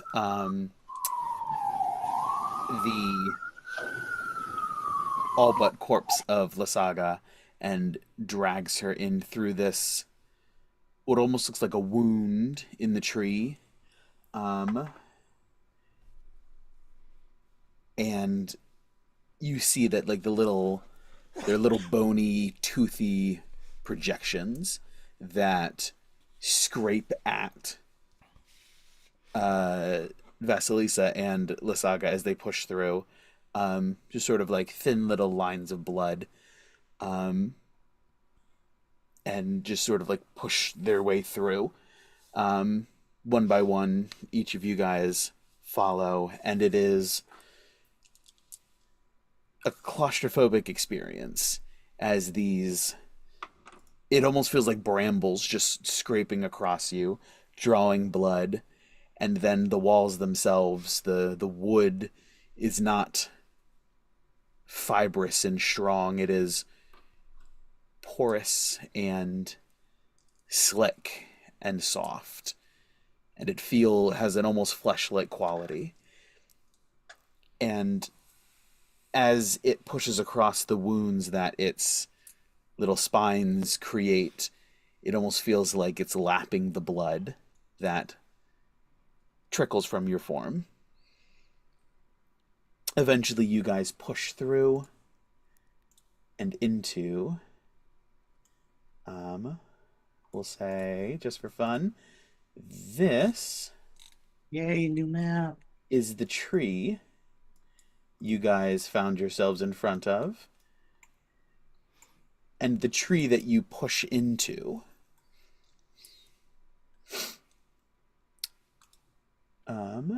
and from there Mama. you find yourselves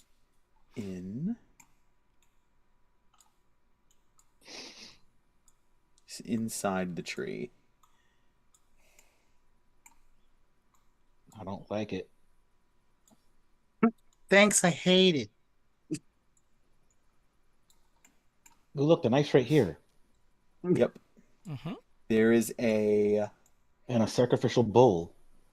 an altar, along with a ceremonial dagger and a ceremonial bowl there on which sort of almost grows up and out of a mess of vines and roots inside this tree. As you guys step up, Vasilisa, deposits Baba Lysaga on this altar, Mm-hmm. throws her on there, and Lysaga is not in any state to try to resist. There's movements, and it's clear that she's trying something, but the efforts are very clearly futile.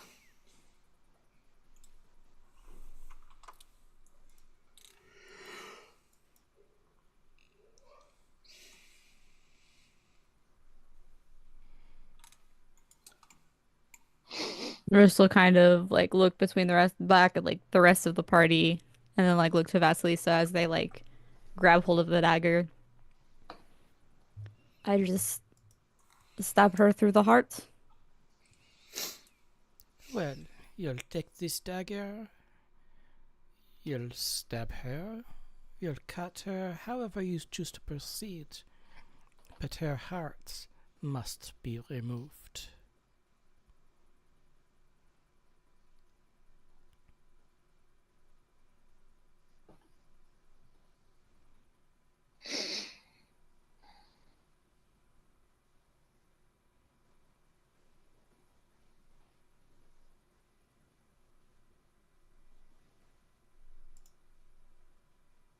Rist just nods and then turns back, and they'll just, after a moment of just kind of like looking at the dagger like in their hand as they hold it, they'll simply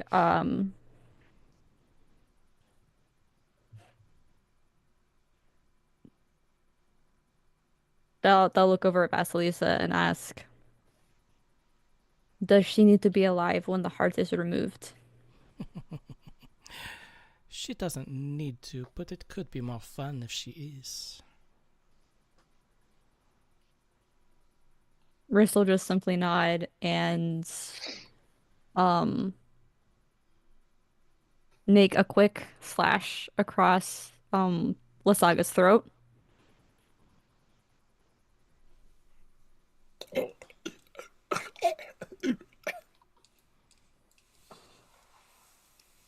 And her fine motor functions are gone, so she reaches up her whole arm and just rakes her fingers across her throat and just smears the blood everywhere.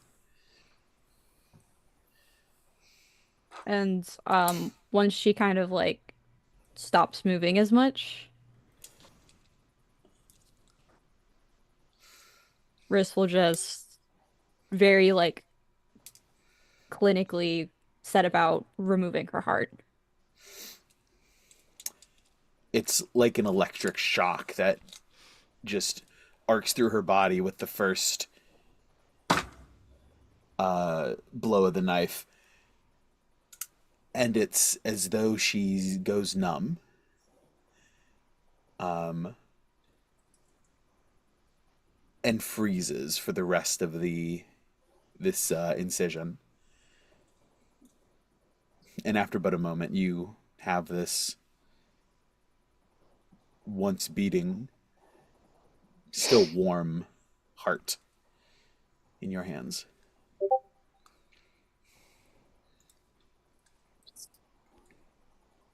Looks back at Vasilisa. Hand them to me, the dagger and the heart. And I'll take them from you. And I'll step over to this giant heart-like thing in the middle of the chamber. I'll hold the heart in my left hand, the dagger in my right. Hold them up to the heart. Turn the heart a little bit, holding it close to the giant thing in the room, and then I'll stab the dagger through both the heart into this thing. And as I do this, as you're all watching, I kind of swell with what looks to be air, but it's more just a sucking in of life. At this point, the ground begins to shake. A massive earthquake rumbles through the land. You hear thunder crackling in the sky outside. You see flashes of lightning, like repeatedly going off. Thunder, lightning, earthquake, everything. And then you hear, coming from Vasalisa, I am the land. I am the ancient. You cannot kill me in any way that truly matters, slaves of destiny. This is my land. These are my people. I paid for it all with blood and steel and pain and tears and my own death. I came as a liberator, not conqueror. They owe me everything, and I'll take only what I need and what is mine by right. If I cannot escape this fate, then I will embrace it. And if I cannot leave Barovia, I will enlarge it. I will conquer other lands like those from which you came, and bring them into my shadow. But you will never see it. Now, little heroes, you will serve. And at that, Vasalisa, who is now Countess Strahd, disappears out of the tree. Thunder rolls, and there's a flash of lightning, or a flash as if lightning struck, and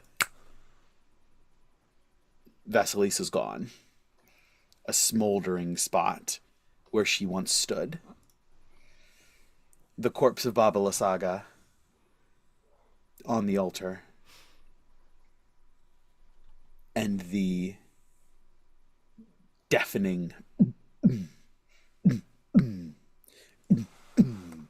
heartbeat of this tree heart in front of you. And that's where we'll go ahead and take a break. We'll come back and see what the party has planned. Let's do a quick 15. So we'll reconvene 20 after, or shortly right around there. And for our heroes, having vanquished in one form or another Vasalisa and taking care of her whole situation, you all may level up to level 9. Finally. We finally did the thing. At what cost? Thing. At I don't what think- cost? I don't think we've leveled up since we started streaming, That is correct. which is a crazy thing to think about. It is. It's The a amount wonderful of thing. shit that we've gone through. That's true. Also, That's true. Hold on, when was the I last will time we say leveled this- up? Sorry, go ahead. no, and I'm trying to remember now too. It was in the 60s. Yeah, Probably. it was before we It started. It is- was definitely before we started streaming. I will say though, I don't think bringing Misty back was worth this. And I will specifically say that in character. But Oh, here it is. Level 6, session 68 is when we leveled up. So just after we started streaming. Yes. Right at the beginning. Oh, yeah. Wow. And it's 80 something, right? 86? 86 tonight. 68 to 86. Nice. That's quite a bit. You guys have really earned this one. Yeah. But yes, level 9.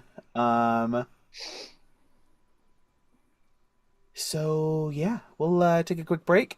Between 20 and 25 after. And we'll see you soon. Don't go anywhere. If you'd have to, I guess I get it, but don't do it. I want More to to see you come. back here in 20 minutes. Grab water, hydrate, and return.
Welcome back, everybody. Leveling up. Tons of fun. Yes, so the adventurers here, at the behest of Vasalisa, who then revealed herself to be Countess Strahd von Zarovich. Wait, we knew that though. I mean, you knew that, but she proclaimed it for all to hear. Yes. She stepped up, and as you guys sacrificed Babalasaga at the this altar, you cut out her heart, desecrated this altar, and Vasilisa revealed herself to everyone indisputably as Countess Strahd von Zarovich. She then left, and you guys hit level 9 and are in the process of leveling up to be finalized by no later than beginning of next session. But with that, you're left here alone inside this gross fleshy tree, surrounded by druids. Maybe.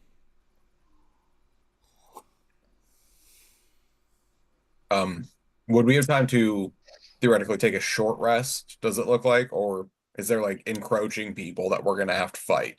I No will one's- counter that by saying I do not want to take a short rest inside this nasty ass tree. That was going to be my suggestion. Maybe not a best idea. This is a gross spot to be taking a minute, but no one is actively encroaching. That we know of. We can't see outside the tree. Into the tree, yes. What's going on outside? Ain't nobody know.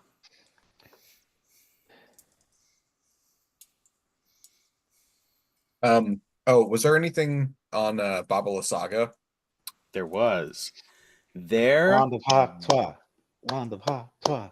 was a Not in tuning to it again.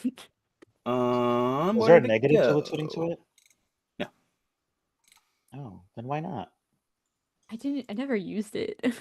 Because you There never is get a chance to. the wand of Viscid Globs, the wand of Haktua, the wand of Fireballs, which is not actually on her, it was on the other thing. She also had the Ring of Free Action.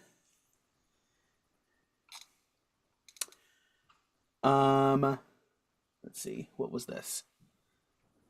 She also has a wand of Binding, which can cast Hold Person or Hold Monster, Ooh. based on the charges.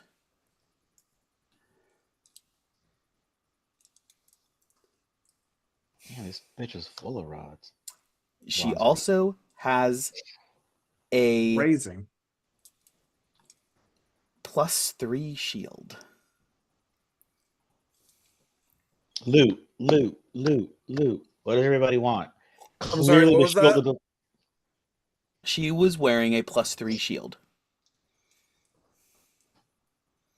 that she had made herself. Quick question.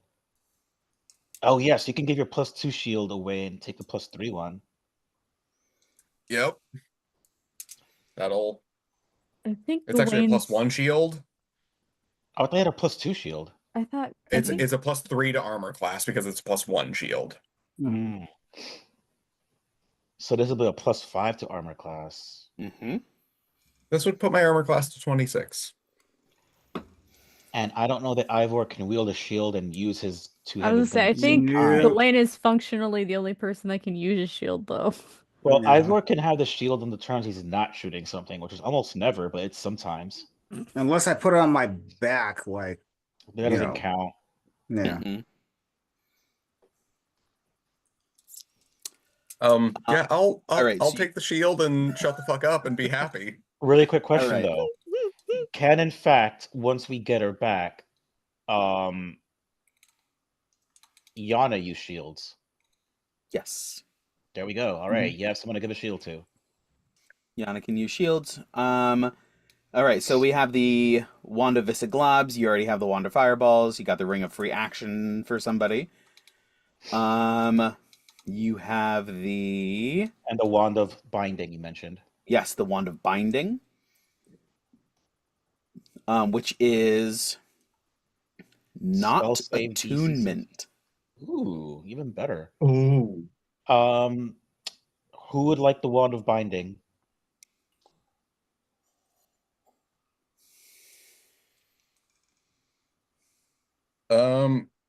I honestly think Nedro would probably be very good in your hands. I mean, it would be effective for anybody because it has its own spell save DC of 17. It doesn't use users. Okay. So Hold on. while holding the wand, you cast one of the spells saved that was seen on the following table. So you either take hold monster for 5 charges or hold person for 2, and it has 7 charges initially.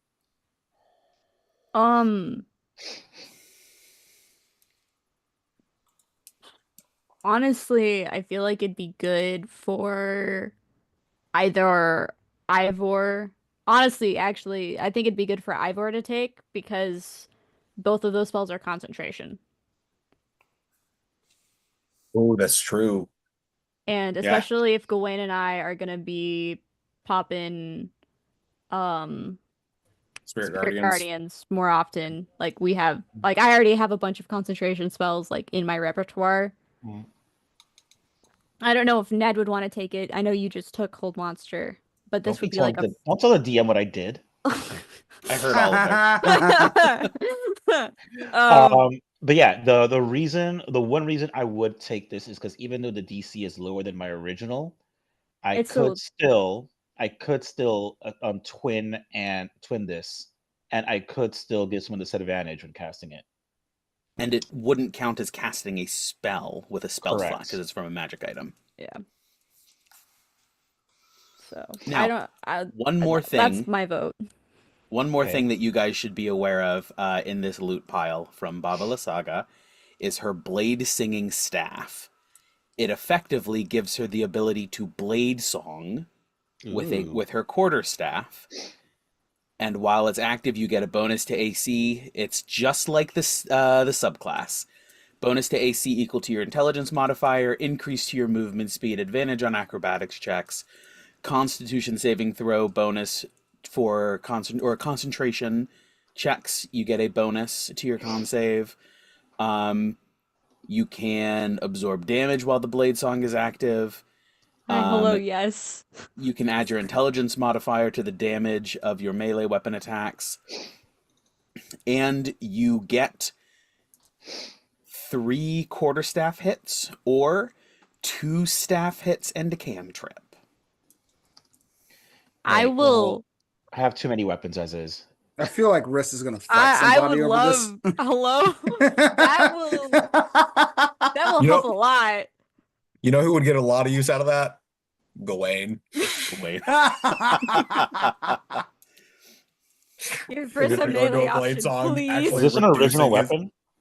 Yes. Oh my God. Yes, this is a homebrew. It's Vasalaga's blade singing staff. It is in D&D Beyond because I built a Vasalisa PC character sheet. Got it. Yes, I would like that, please. Yeah, of course. I will absolutely take that because that actually, like, legitimately, that gives Riss a melee. Like once Riss was in melee, they were kind of just fucked. I don't think at the moment this doesn't have an attunement property. This absolutely will be an attunement item. So I will update that here now. Okay, hold on. Give me one moment. That will be my third attunement item. I do cannot love the idea. disclose one of them because in-character conversations haven't happened yet, but the other one is Thomas Strahd, so... That's not concerning at all. It's fine. Hey, once you get done studying the book, we'll jump in and see I what did have a happens. question, DM. Wait, no, we discussed this, right? About the ring? I can't remember. Shoot me a message. Yeah, I'll get you. What's the real name of the Wand of Hawktois? Wand of Viscid Globs, VISCID. CID. Um, All right. So there. So far, 2 items have been taken. No objection. I will in fact take the wand of binding. I cannot take the wand of Fatwa again because it required attunement, and my attunement slots are now full. Would you like the wand of Haktua, Richard? Honestly, If I actually, if I could take it, or if I could give it to Caesar, but that would take away from my actual economy anyway. I don't I think was Caesar can attune. I was actually thinking maybe we give it to Gawain to give Gawain a ranged option. Because I don't think Ivor's ever gonna choose the wand over just shooting someone, which is Mhm. fine. Shooting someone's a great option. But Gawain is very much kind of like I have to get in his face, like he has to get up in their faces, and so this gives him an option if like in this last instance we were really far away, and we just kind of spent several rounds running up to them. This gives him an option of something to do. I And have one It attunement whether also slot sticks them left. in place. okay, Yeah. that does make Um, sense. And it's something that can easily be replaced with a different attunement item if something better comes up. Like, yeah. Um, I love how we just gave the -1 int person the 2 like arcane wands.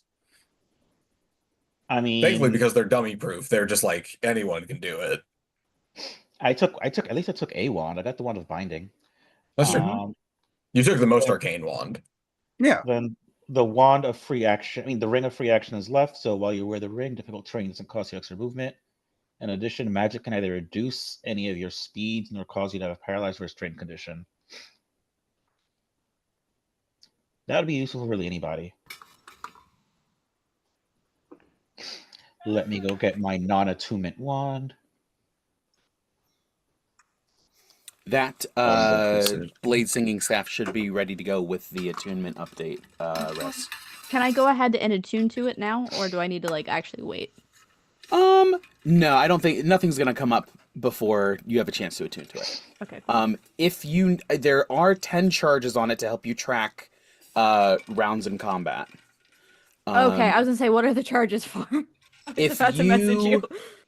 if you want, you can also add the blade song ring, which will add those changes Okay, to that's your that's the itch, other I thing I was gonna ask. believe.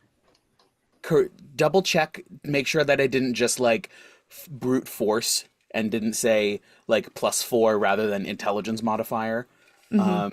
If the numbers don't check out, let me know. But I believe I should have. I believe that should be. Everything looks fine. I will send you a screenshot of this. Ivor, do you want the ring of free action? remind me what that does again. You avoid difficult terrain doesn't affect you. You can't be paralyzed, and your movement can't be affected in any way.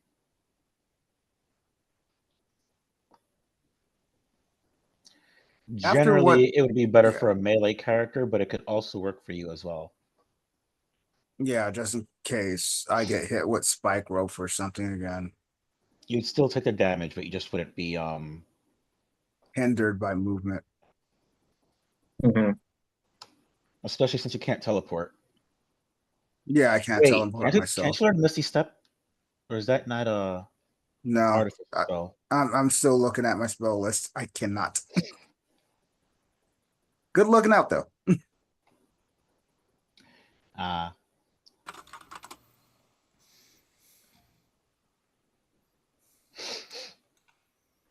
Okay. Um, mm,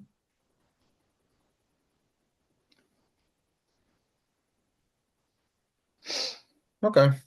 Well, Oh, DM, I'm going to use my once a day free summon, and I'm going to summon Orion. So we will at least have him back. Wait.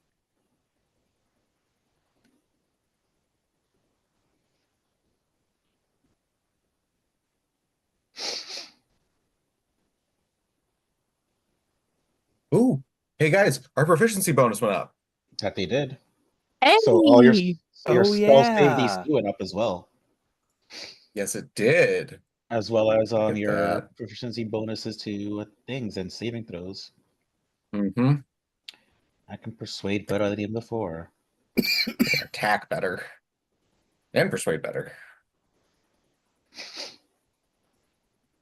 That's All great. right. With that being said, though, we got our items. We're in a scary ass tree. Yes. Well, don't know that this place is any worse than with the other Strahd, so. Nor do I know if we still need to bring that other Strahd back. But let's get the fuck out of here. Agreed.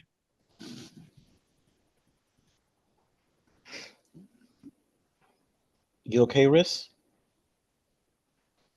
Riss is just kind of standing there, and they just nod. They'll pocket the soul cage.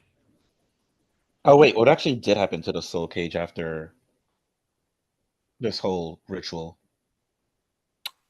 Nothing. So the soul's still in there? Mhm.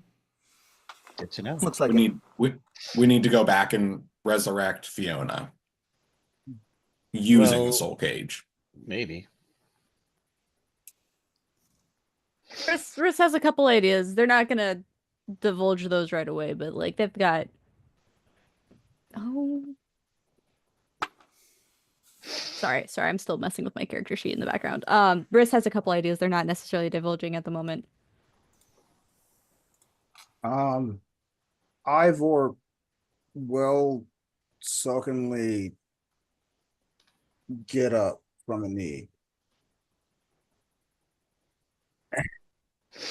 and Jim, does the heart of this tree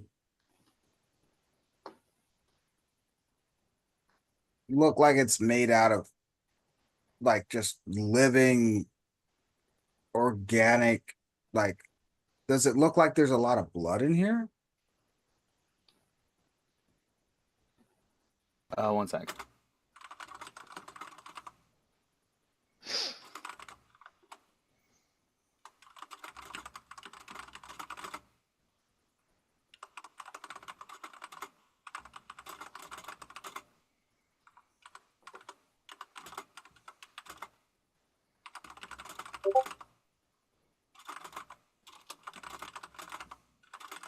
This is gonna be really good or really fucking stupid.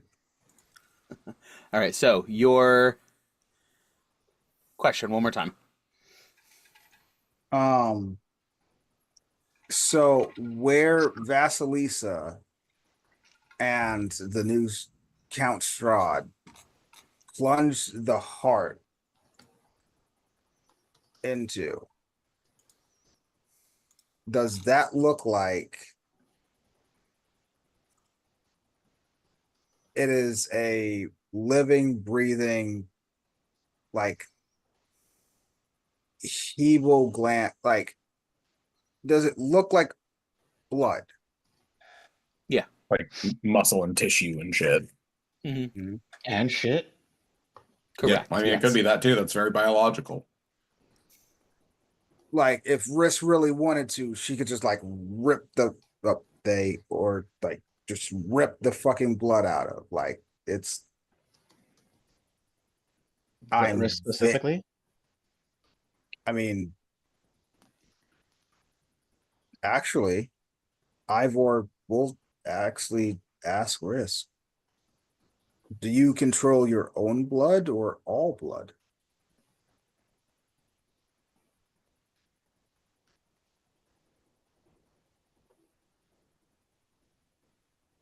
I've never really attempted to control anyone else's blood. I've kind of assumed that it was just mine, but also that's kind of there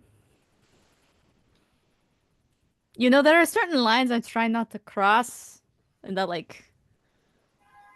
that's kind of one of them.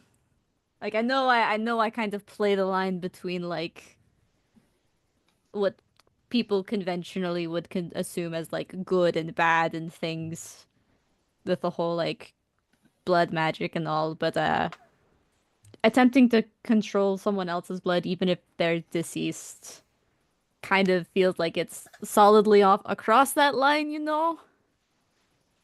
Ah, I What mean, if I it can got you a attempt it really, if really nice book? what? What if it got you a really, really nice book?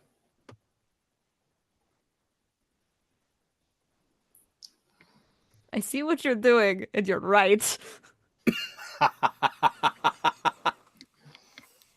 What book? Sorry, I wasn't paying attention. What book? What am I potentially controlling blood for? The book Nedro will of remember that. okay.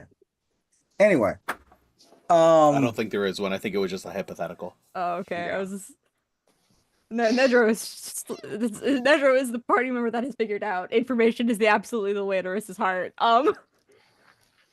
They will do just about anything for it.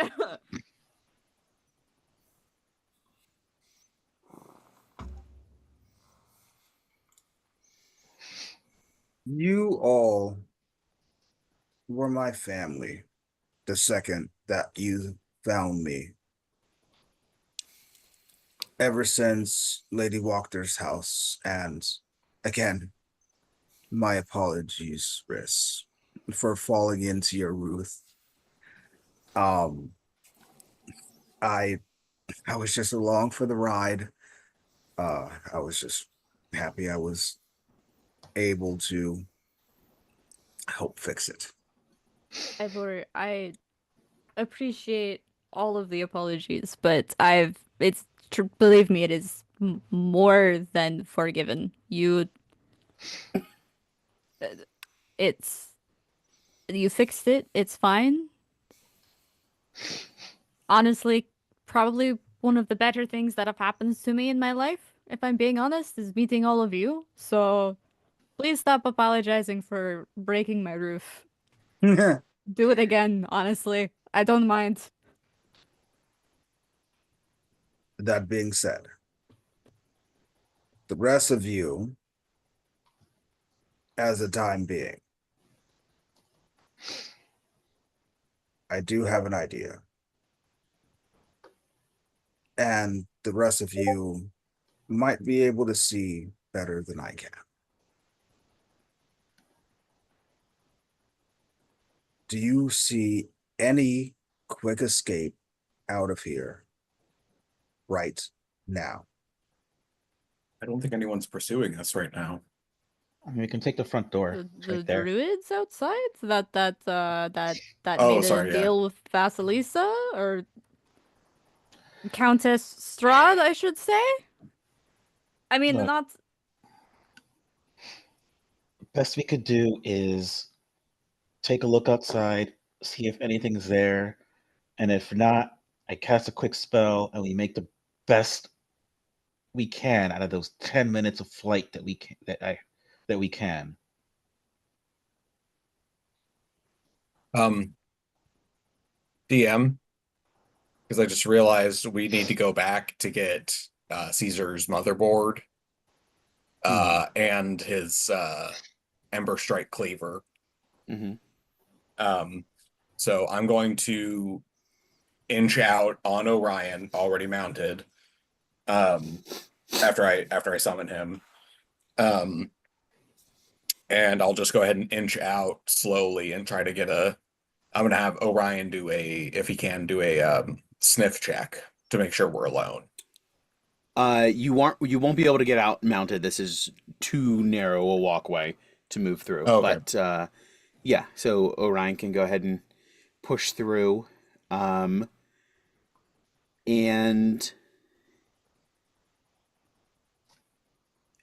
because of the way this is, it's almost like a sphincter itself. So you're either in or you're out. Unfortunately, there's no like poke my head out and look around. Just in case that changes how you're handling things. Okay. So, We're all pretty fucked up, right? mhm. Absolutely. I'm gonna go ahead and just, in case we are about to open a door and just immediately get our shit kicked in, um, which does happen on occasion. I'm going to use Turn the Tide because I don't think anyone is above half. What a That's going dick to move that would be be. Just keep knocking you guys out. it's a 3 plus 5, so it's 8 HP back to everybody. How much HP? 8.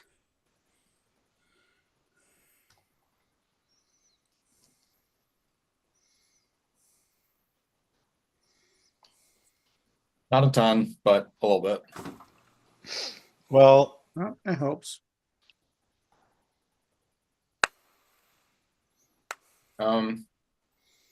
Okay, yeah, I'll go ahead and open the sphincter. Wait, which sphincter? exactly. Well, The door. Walk through the door that you guys by which you guys came in here. Pushing We're yourself back gonna. out. Wouldn't that be like acid reflux or like down the wrong artery? it really depends on which sphincter we're talking about. But anyway, Yeah. So stepping out, glance around, abandoned. I wanted to try something. Oh. Oh man. Not a person in sight. You can give me a perception check. Site-based? Yes. Yeah, well, because you're the first one out here. You're looking around, unless you're gonna just bring Orion out without checking anything yourself first. No, I'm just gonna check myself.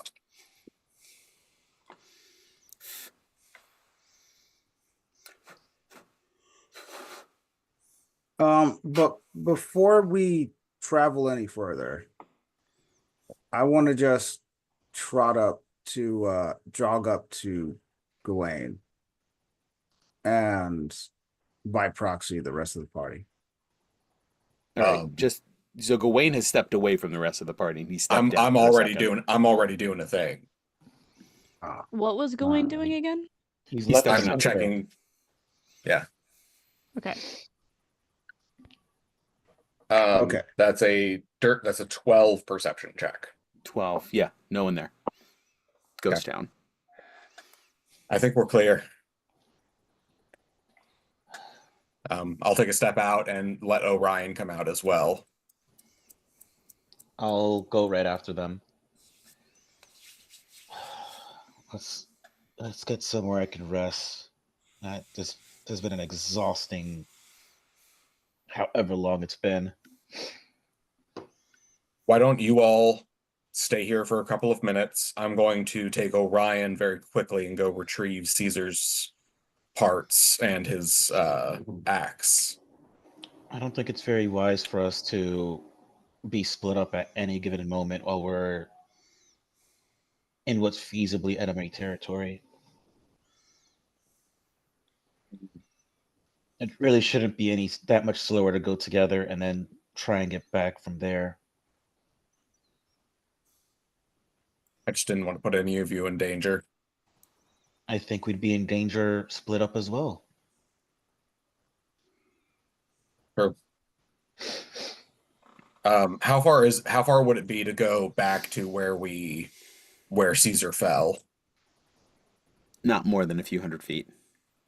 Not very far. Oh, okay. Yeah, then we can just go together then. All right, 200 feet. Something like that, 200-300 feet down the hill. And then what? 700 feet back? No, it's like 200 feet down the hill. And then we'll have to physically go probably all the way back to Vlaki, I'm assuming. Yeah, I mean, or we wherever could you get want to to a go. place where, or we could get to a place where we can take a short rest. Um,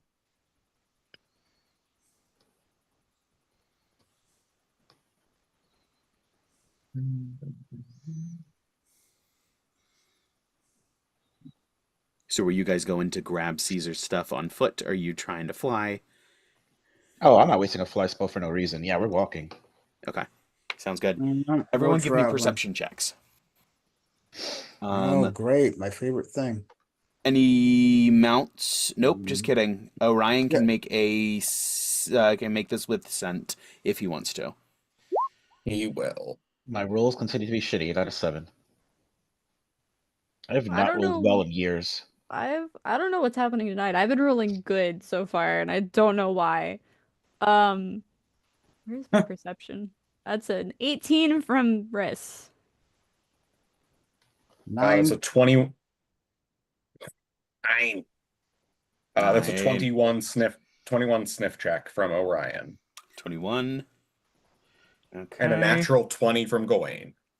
Or 22. Let's go. Okay, at least Oh, somebody oh, got I'm it. sorry. I had intended for since Gawain had already made a perception check, but That's fine. um, I'll just throw the nat 20 away. It's fine. yes, in the trash. You'll get like No, I'm 5 kidding. more. You're fine. The Just kidding. I will be buried with these dice. And by buried I mean cremated. the uh with the rolls that everyone else made, the they confirm your initial observation that it is like a ghost of a battlefield. There are bits of fabric that are flapping in the breeze, from like scarecrow bits that got caught up on some sort of like plant outcropping. Um, and the wind races and whistles across this open clearing around the hill. And it is the only sound you hear. It is as though this field has been abandoned, and yet 30 minutes, 45 minutes ago at the very most, it was it was packed with the roar of battle and the clash of conflict. Not wasting any time, you guys hurry and book it across down to where um, the spike growth once clouded the ground, and there are remnants of it, but nothing more than just like this is where the spike growth was. As you step on it and it crunches and crackles underneath your boots. There is only the remains of Caesar, as all of the other mounts are summoned creatures, and upon their deaths, return to nothing. But Caesar is there in scattered shrapnel. Easy enough to clean up and gather together. I'll open up the puzzle box and hold it open so that we can get all the pieces in there. Including the Ember Strike Cleaver. Mm-hmm. Um,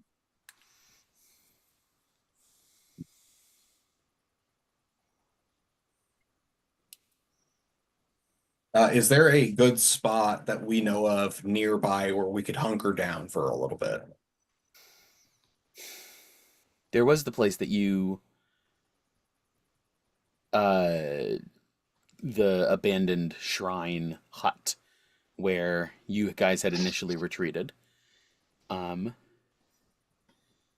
And I think you did short rest before coming back to address the house from behind. If you needed to take a moment and sort of gather yourselves there, you could. We got to Okay. keep in mind one thing, because at least this applies to my class. Some things you can only recover on a short rest once before taking a long rest. I don't think that applies to fighter though, so he might be fine. But it definitely applies to me. Like I need to take a long rest before I can do my short resting again.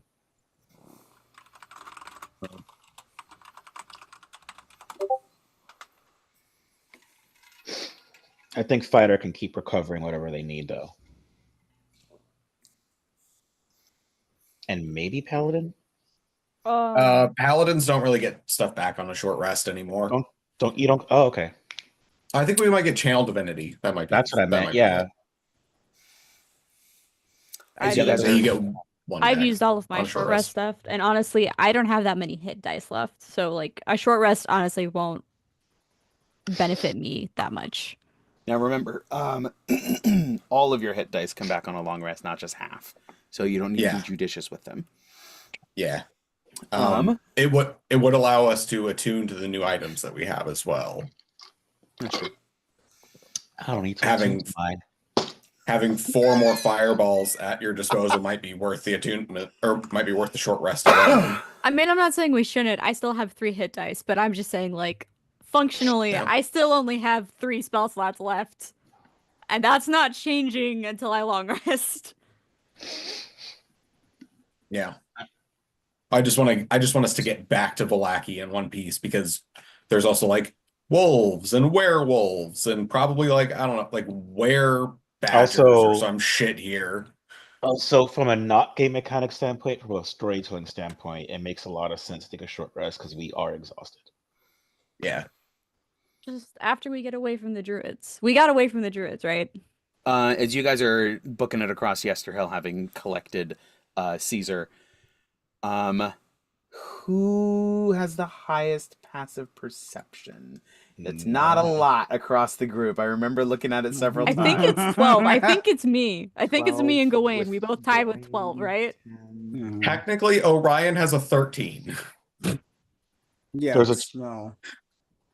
12. Yeah, it's a tie for 12. Tied for first with 12. So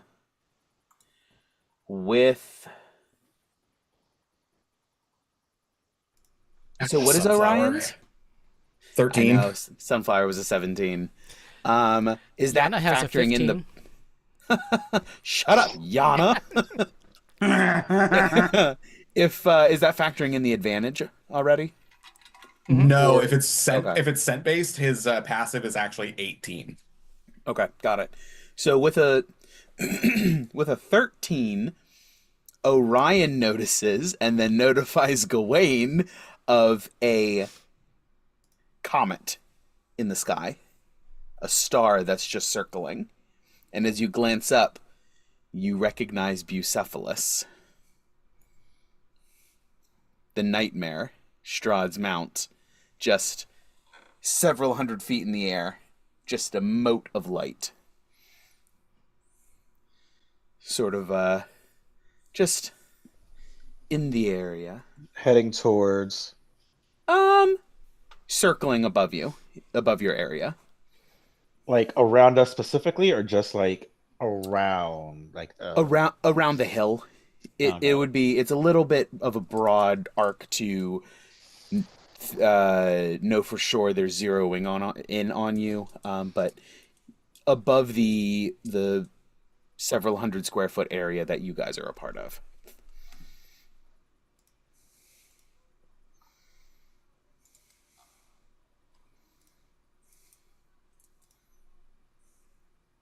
But as you continue to skedaddle across the open plains toward the forest tree line, you are the only noise that you hear. As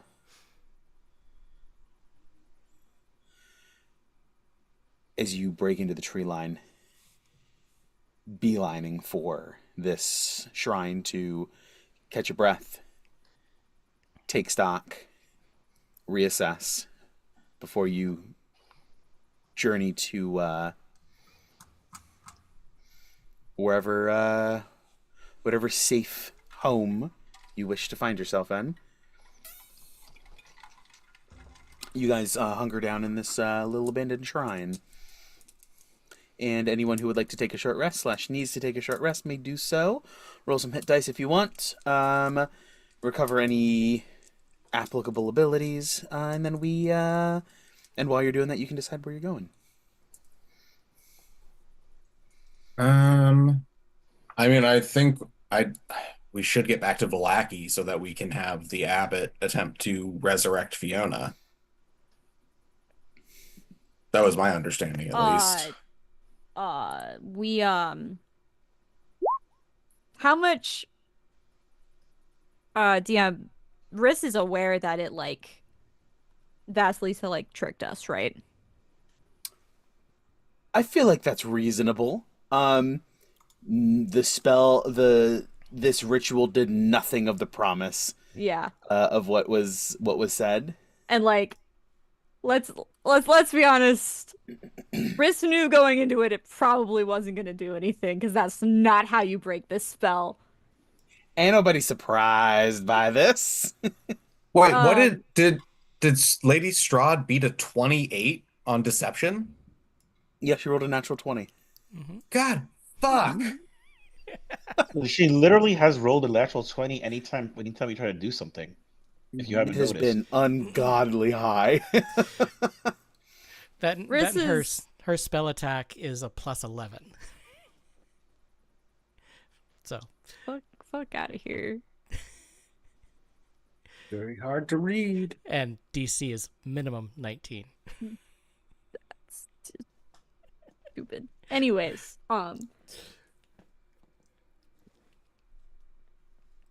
Riss would, upon hearing Gawain kind of do this, Riss would pop up and say,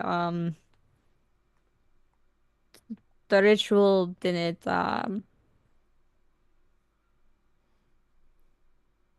she tricked us. They didn't do anything to the soul cage. I have a couple ideas, but they're not anything I can do right now. If we want to go to Vallaki, I'm not opposed because I would like to stop at the library again, but it's not anything urgent, I guess. If we want to go somewhere else, that's fine.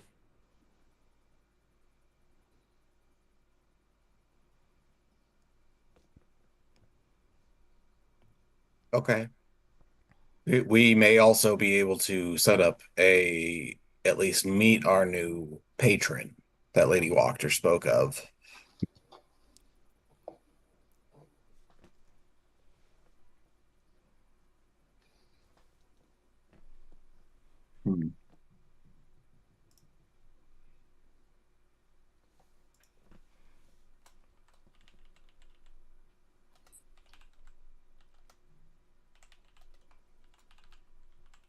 Just as long as we are able to progress as safely as possible.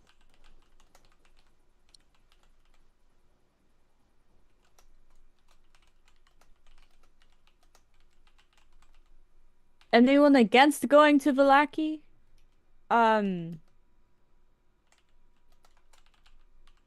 I'll send a actually, and Riss, while we're short resting, Riss will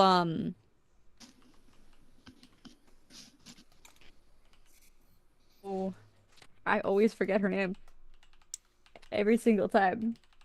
Who? Yeah. The bride that I have the Which one? Ludmilla, yes, Ludmilla. I'll send a note to Ludmilla updating her about Countess Strahd. And I will ask in the note if her binding to the land, like she did, stopped the collapse of Barovia. Is our main priority still trying to figure out how to bring Strahd back, I guess, would be what I'm... And then I tell her that we are... when the party decides where we'll go, I'll include in the note where we're headed. Okay. And this is a write a note in a notebook and it writes it in her notebook kind of It's thing. it's a no, we have a bag. We have a Oh, it's like a bag. linked bag of holding. Yeah, it's a linked Okay. bag, and then we have a code so that people can't read it. Hmm. I can Okay. send you the details on the code. Oh, that's We okay. But yes, if you want to, go ahead and send it to me. Um, the actually yes, whenever you have a chance, go ahead and get me those details. If that, Okay, yeah, I will. however much of an actual code that there is versus like just what the plan is. Yeah. With that, you do hear the bag sort of like you hear like this rustling from in the bag, which is the sound that it makes when a paper like a message received, Hmm. like you have a new message in your inbox, and effectively the message reads, "Yes, I heard. I believe that was broadcast over a PA system to everyone. She doesn't know what a Um, PA is. it's okay. Um, and she is genuinely concerned to hear about the desecration, and will look into the effects that it has on the degradation of Barovia.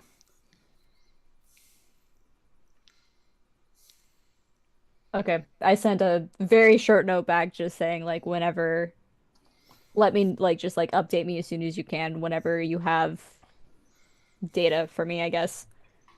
Hmm.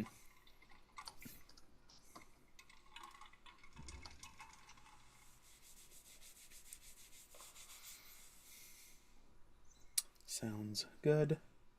And then we'll just say included in that note is wherever you guys are headed once you decide on a for sure place. If it's not Valaki.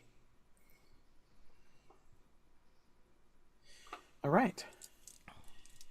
So do we are we what's as a group, what are we what is our goal, I guess? We could go meet with the new patron in Valaki.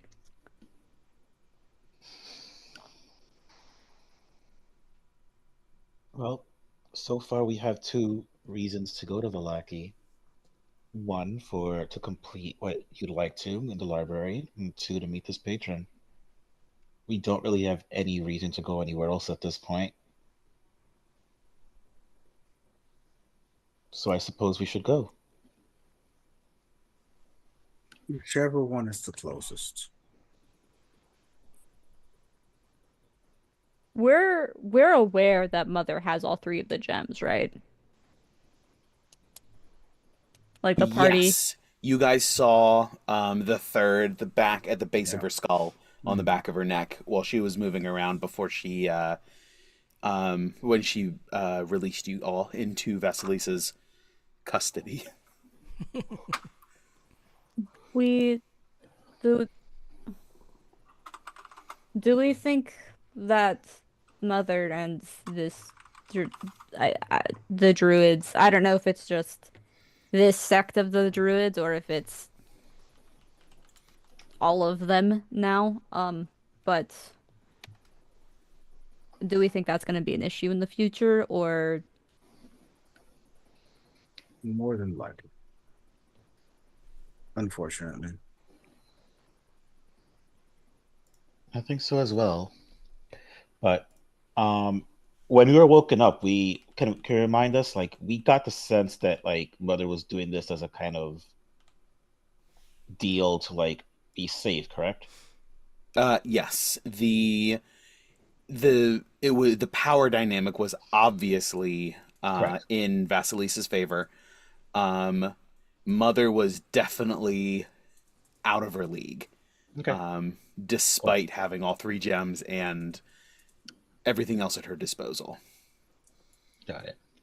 and Vasilisa didn't like make any moves to like retake the gems at all, right? Like Mm-mm.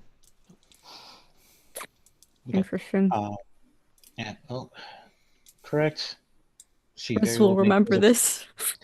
she very well may pose a problem, but It's not a now as- problem, but it may also not be our problem, or at least it doesn't have to be. Mother was clearly not doing this out of an actual allegiance to this new Strahd. It was out of fear. And just like everyone else here who's afraid of Strahd and who's to some extent oppressed, if they're brought together, they can rise up. She'd be a good ally if we can convince her. And considering she probably ultimately wants this land back for herself and not for something as corrupt as a vampire, if we play our cards right and we show that we're capable enough as we get more stronger, she may be more easily convinced. But that's not a now problem either.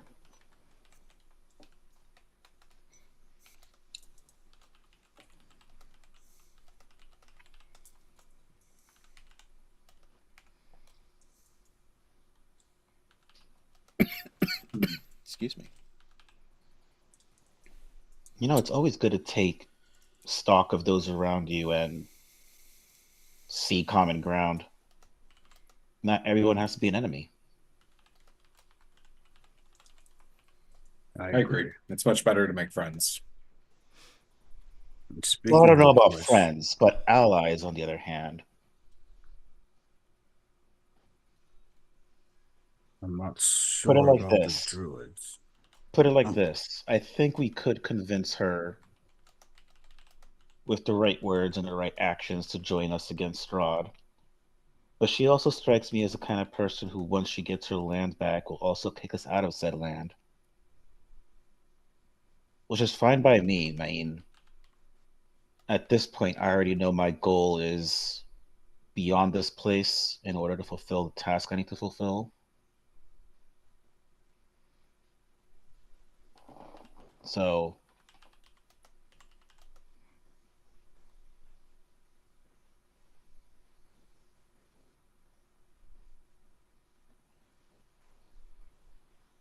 go back to Velaki for now then, and then we figure it out from there.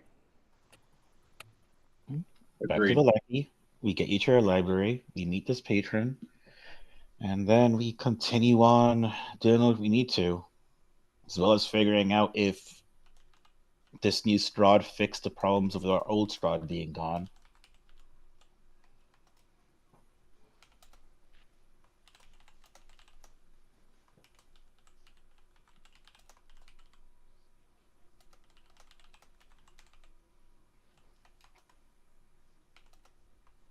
As much as I hate to say it, we might need to take a couple of extra moments to let you do a little bit more research if you need to, Riss.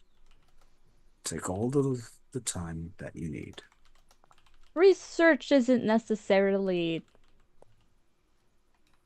I need to pick up a spell scroll. Hopefully they'll have it. Um, I might need to do research. It's like I said, I don't.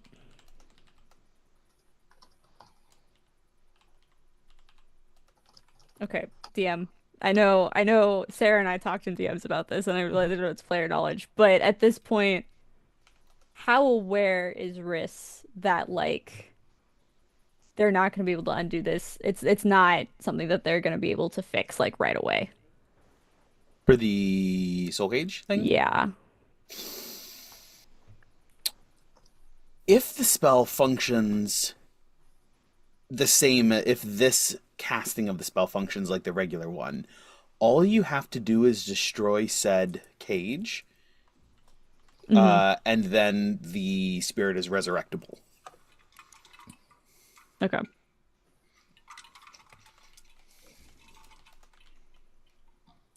Okay.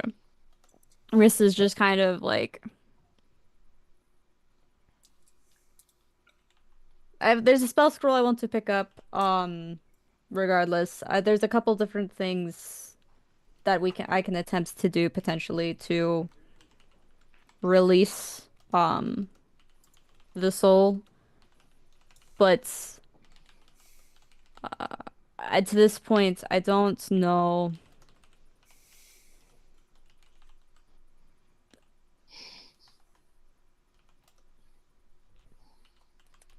I need to figure a couple things out before we really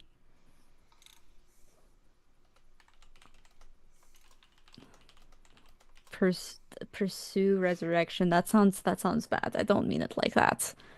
But I just got a sense from when I was able to speak with her um before all of the shit went down. I want to figure out what she wants, and then we'll go from there. But she needs time. She is tired.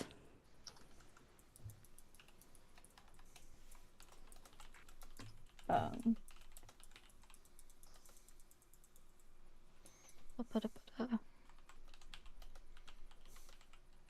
but anyways, That being said, I mean, and I can always experiment. Like I'm experimenting on magic all the time. It's not necessarily something that I need to do only in Vallaki. Like I do it while you all are asleep all the time. Like don't worry about me needing to necessarily stay in one place to work on my projects or play with my spells. however, would there be anyone else that's not here right now that you would be willing to accept help from?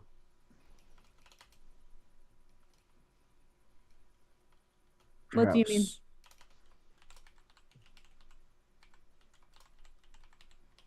I'm not saying that this would be a viable option. I owe her my entire life because she took care of me. But if we make it all the way back there, perhaps Lady Wachter could help you.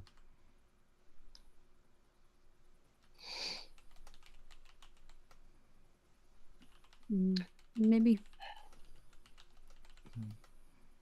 You know, Ivor might be correct.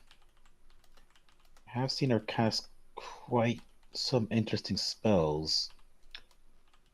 And for whatever reason, she has some kind of magic circle in her basement. If all else fails, who Wait, knows what that's for? you said magic cir what does the magic circle look like? Um, can I describe to Riss in detail what it looks like? Because I, Yes. as a human being, do not, because that was like many, many moons ago. No, obviously. I feel like Steven knows exactly what I'm fishing for on this. I have a vague idea. Yeah. I will also, with the description that the physical description it gives you, I will also say that, interestingly enough, when Yana stepped into it and Gawain did too, it seemed like something took them over and made them fight each other, or at least increase their aggression. Yana more so. I had to throw Yana out of the ring, if I remember correctly. Yeah, you did. You threw her against the fucking wall. You'd be doing that sometimes. So, this circle, it was very Full Metal Alchemist transmutation circle. There was a lot of runes, there was a lot of crafts, there was a lot of drawings, there was a lot of like power containment elements. Are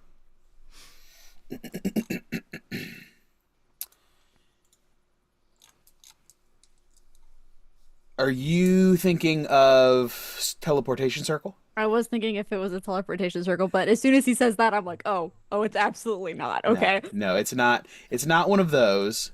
Um, So I have been thinking about, like, I was like, that would be a cool spell to have, but I bet there's not a lot of teleportation circles in Barovia, which kind of sucks because that would be Well, nice. um, the mm, so it's unclear of its intended purpose and use. Um, at this point, just with the description. However, those of you who were there, so Ivor and Ned, because Yana's not here, and mhm, Gawain was in the middle of it, yep, and Riss wasn't literally. there. So Ivor and Ned, now that you're thinking about it, the figure that overcame and sort of like overshadowed Gawain looks like Gawain's understanding of the Lady of Light that he summoned in his dream.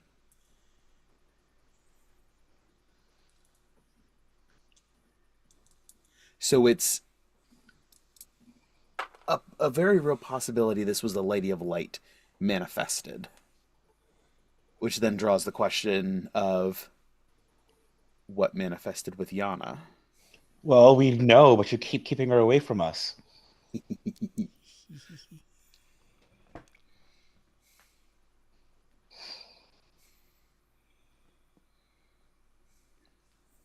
The Sire of Darkness. All in good time. Not the rate we're going at, it'll be never.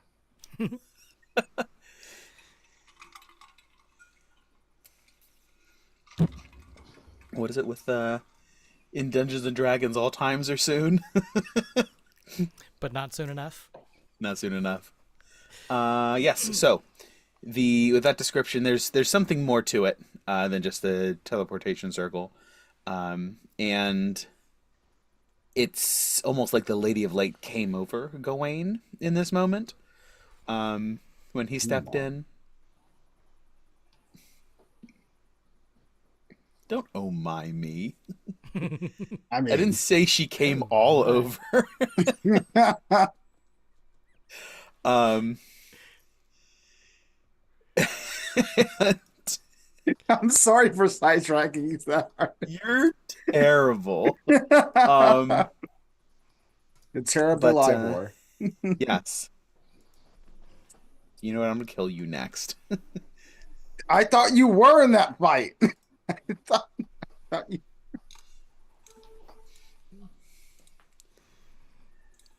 Ooh, oh my gosh. All right. Yes, so you guys are headed to Valaki from this area down here. So what route are you guys going? Are you going to try to skirt along the tree line and then out to hit the road? Follow the red up to the blue, and then head. Whoa, my screen just went black. Yeah. And then Keeping in head to mind we're Valaki doing that this way. on foot.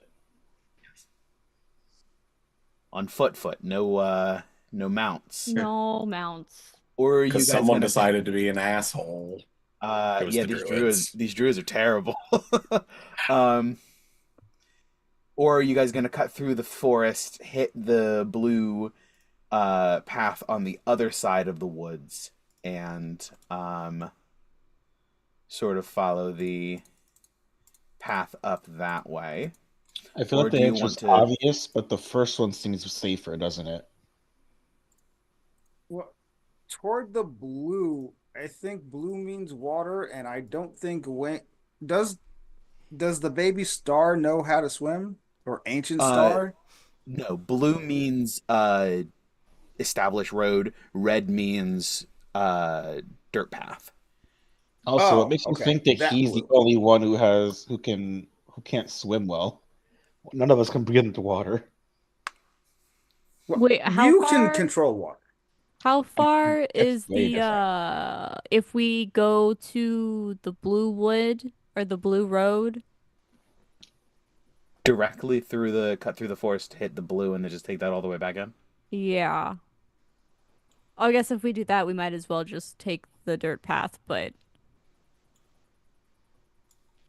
Well, when you are on, I will say the mechanics of it, when you're on the main road, it is less likely to hit a random encounter.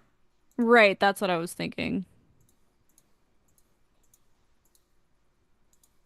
So about 9.5, 10 miles. If you cut through the forest. Is it longer to just take the... Oh, and the red path is double time. It takes twice as long. Yeah, let's just cut across. Yeah, okay. Right across. Because that's what, like, it's only... Not text. I saw Oh, this. how many spell slots do you have again? It's like 2 miles. Me? 3? Okay, I 'cause have, well, okay, no, that's a lie. I have a couple more now. so keep in mind, if we follow Pokemon rules, going through the forest means we'll encounter more shit that can try and kill us compared to going through an open road. Correct. I was gonna say, is the 2 miles through the forest worth it? I don't think it's worth it in the state we're currently in. Yeah, Do we need we to get to a Pokemon Center. do we feel safe enough to long rest? Because like 10 I miles is what, 2 days of travel? Walking? No, half a day. Oh, half Oh, day. half a day. Okay. Yeah, just remember, Just under. just remember the last time you were at the Wizard of Wines or in that vicinity, you got attacked by a lot of things that might still be there. What time is it? What time of day is it? This has been the longest day ever. It has been the longest day. Yeah. Early afternoon. right. So we're also Most not of the happening's traveling about mostly. 2. We be traveling mostly through nighttime as well, which is also not ideal. So you might be Can correct. we? Best option would be maybe to find a cave or something, set And up hunker camp, down. do a long rest, and take shifts. Yeah. Yeah. I can also cast Alarm as a What ritual. is if we take the road to here? Hold on. Wrong thing. If we take the road to this, what is this?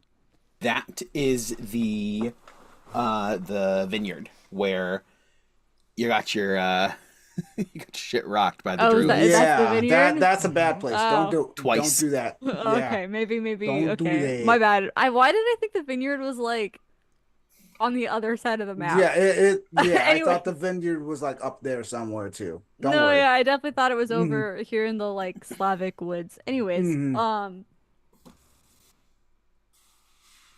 And I okay. don't want to climb the mountain like up here because that's up in the middle of nowhere. You were also being followed by things that were keeping a distance. Possibly because they did not want the smoke that Vasalisa brought. Yeah, we don't have our Strahd deterrent anymore. But if they're okay, but here's the thing. If we do go up here, if we get up here, right?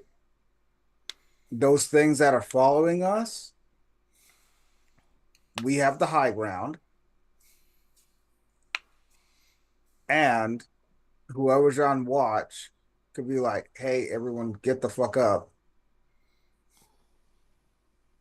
They're coming. Whoever they are, they're running away from something, and they're following us because either they want us dead or they want to be allies." Okay. I have a question, DM. The Mhm. druids left, right? Like the druids aren't here anymore. Correct. You. Let me drag you back over onto the smaller map for Yesterhill. Excuse me. So you guys. We'll just do. Nope. We'll do this. And So here by the tree is where that is where that flesh tree was, where you performed the Mm-hmm. ritual. And then down over here is where you guys were fighting. And where Cesar had fallen. So from this distance, and it was all downhill. So it was slightly uphill behind you in this way to the stone circle. But as you descended downhill, got Caesar, the whole thing, you didn't see anybody. Now, it was only a portion. Field of view is limited because you're on the side of a hill. But you didn't see anybody.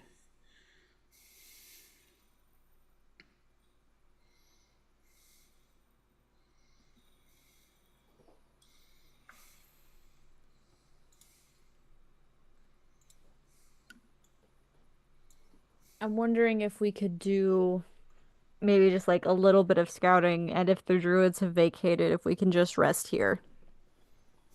Because there's a structure in the stone circle, and we'll be on top of a hill. So it's fairly defensible.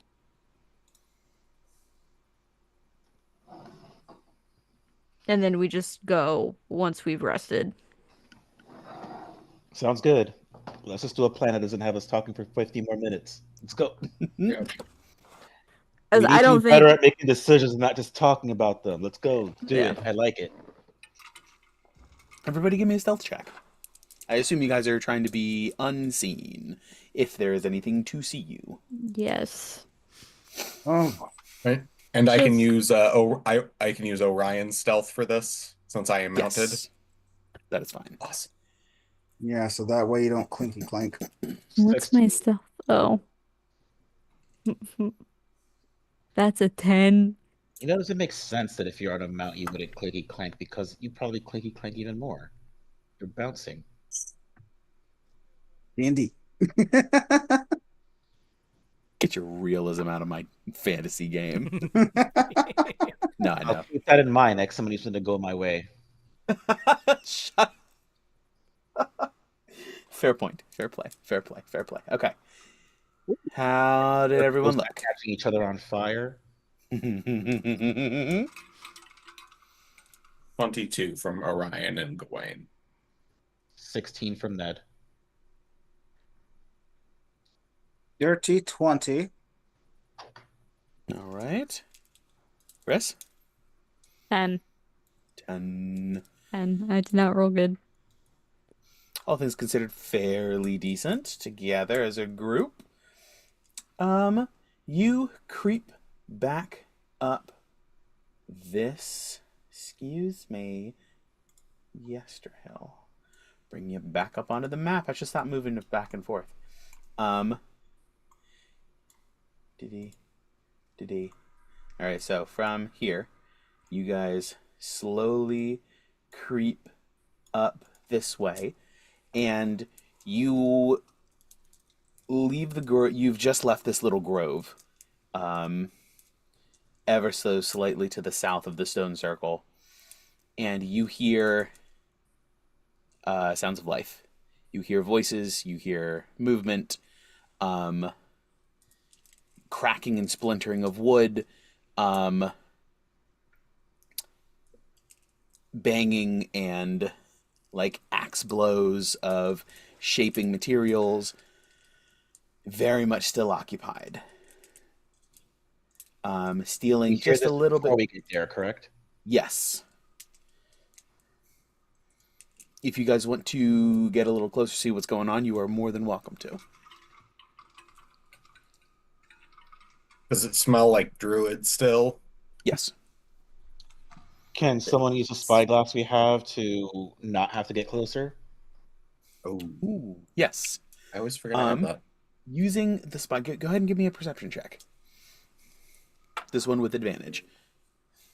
Okay. Dirty 20. Natural 20, I mean, sorry. It's Gawain. Oh, shit. That is perception 19. 19. You see a bunch of druids and a bunch of druidic warriors moving around, doing things, taking care of business. You do catch a glimpse of Mother at one point, who stands taller than she used to. Like she stands above the other warriors where she didn't used to. She was like she's much a foot or so taller than she used to be at this point. Um, and they've constructed the bottom half of this massive figure. It's 15-20 feet up, and they've only hit the hips. So they're working on something big, something very big.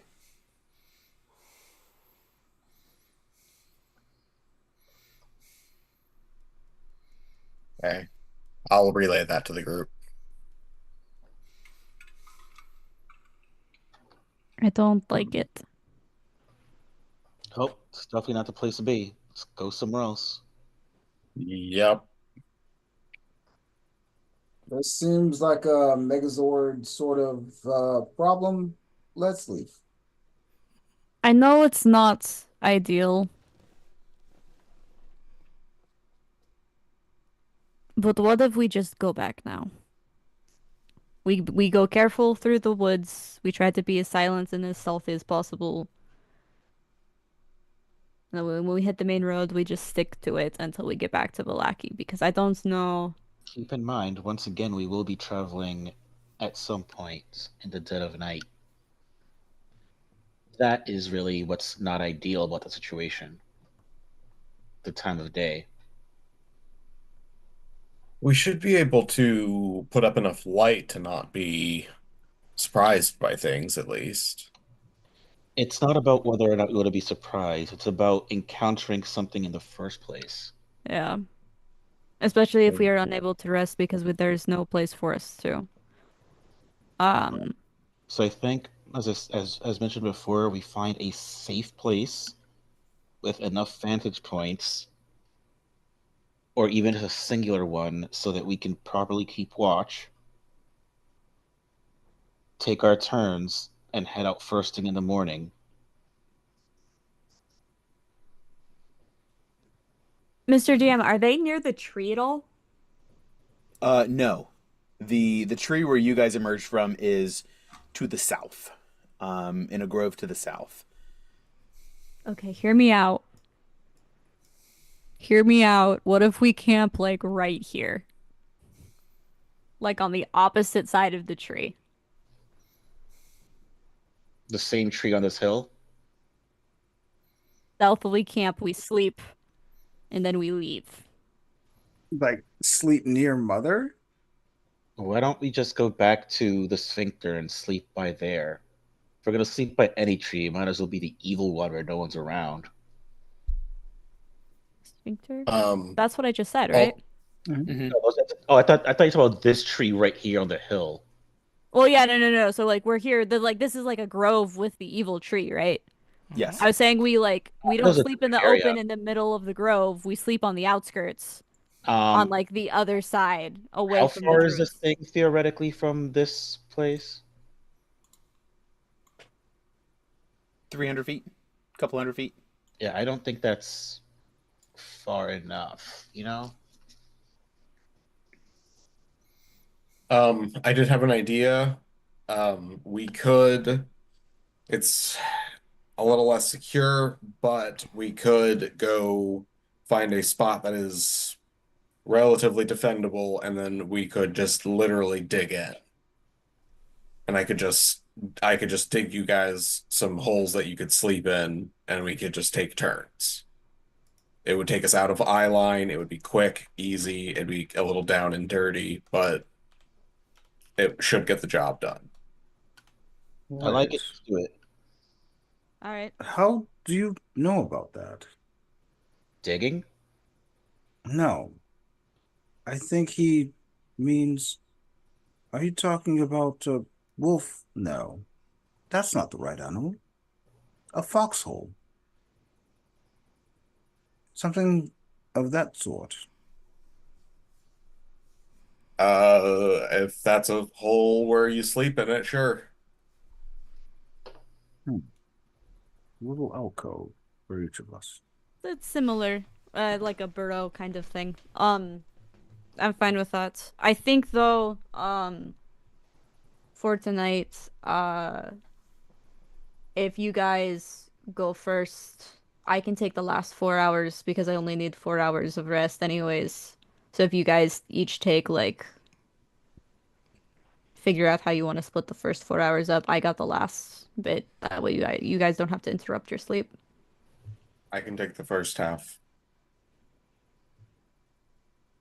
Well, You're not taking the whole first 4 hours. You need to sleep too. There's four of us. That's fair. I think it's more important that you two sleep than me, but No, no, no. No, it is important that Gawain, we all sleep. sacrificing yourself isn't sometimes is just dumb, not noble. This is one of those situations. Use your team wisely. We protect each other. It's not you protecting us. Yeah, learned- full tat. You've learned too much from Yana. You Yeah, each yeah. take like an hour. No, and clearly 20 he minutes. hasn't learned from Yana.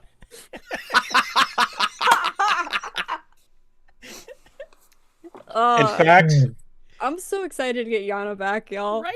That might be what I we do after want- Valaki. We go get. Okay. Anyways, sorry. We keep forgetting we can do that now. mhm.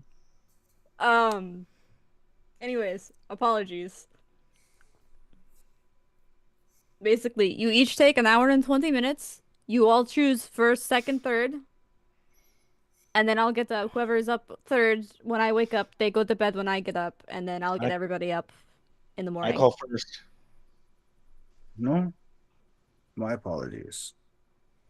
No, that wasn't you. I was yelling at Gawain. However, if you would like to, I have a proposal. Riss, would you like to take the first watch with me as I fix Cesar? I think Ned wanted the first watch, and if you want to take third watch, our watch can overlap if you want. Yeah, because That would Riss is gonna sleep for the first half, right? And then Yeah. take the last half I'll take on the watch. because my long rest will be complete after 4 hours. Mm-hmm. Okay. So, That'll Even work. better for me to watch because I'll have all my shit back. mhm. Even better. Yes. Ivor, just a heads up. You can just, if you have a spell slot, you can just use that and Caesar comes back. You don't have to spend like a whole 8 hours fixing him. Is that how that works? Yeah. Let's see. Do. If it has died within the last hour, the last hour. Sorry. Never mind. Normally, if it's within the last hour, you can just use an action, provided you are within 5 feet of it, and you expend a spell slot of first level or higher. Oh, so if I would have came with you, Oh no, because Maybe. we all went together, but it wasn't. It would have been past an hour by then for sure. Mm-hmm. yeah. So, as you guys settle down for the evening, we can call it, since it is just about 12 Eastern. You guys go ahead and you can take your long rest, regain all your stuff. If there is, we will revisit the watches, just in case anyone had any conversations or little RP moments that you want to do. Mechanically, nothing's going to interrupt it. And then we will continue toward Valaki, top of next session. Awesome. So, that was wild. Thanks everybody who joined us live and everyone who's gonna join us on our VODs. Whoo boy, this was a lot of fun. This was a wild story so far. So I'm glad that you're here to experience it with us. Since I don't know what's gonna happen, I only know a little bit. I have an idea, but I don't know what these crazy goons are gonna do. And it's a lot of fun. Really enjoy it. So, thank you so much for joining us on this next leg of our adventure. We will see you hopefully live next Tuesday, 8 p.m. Eastern-ish. And yeah, hope to see you then. Always remember, you are the legend beyond the dragon's tail. Good night, everybody.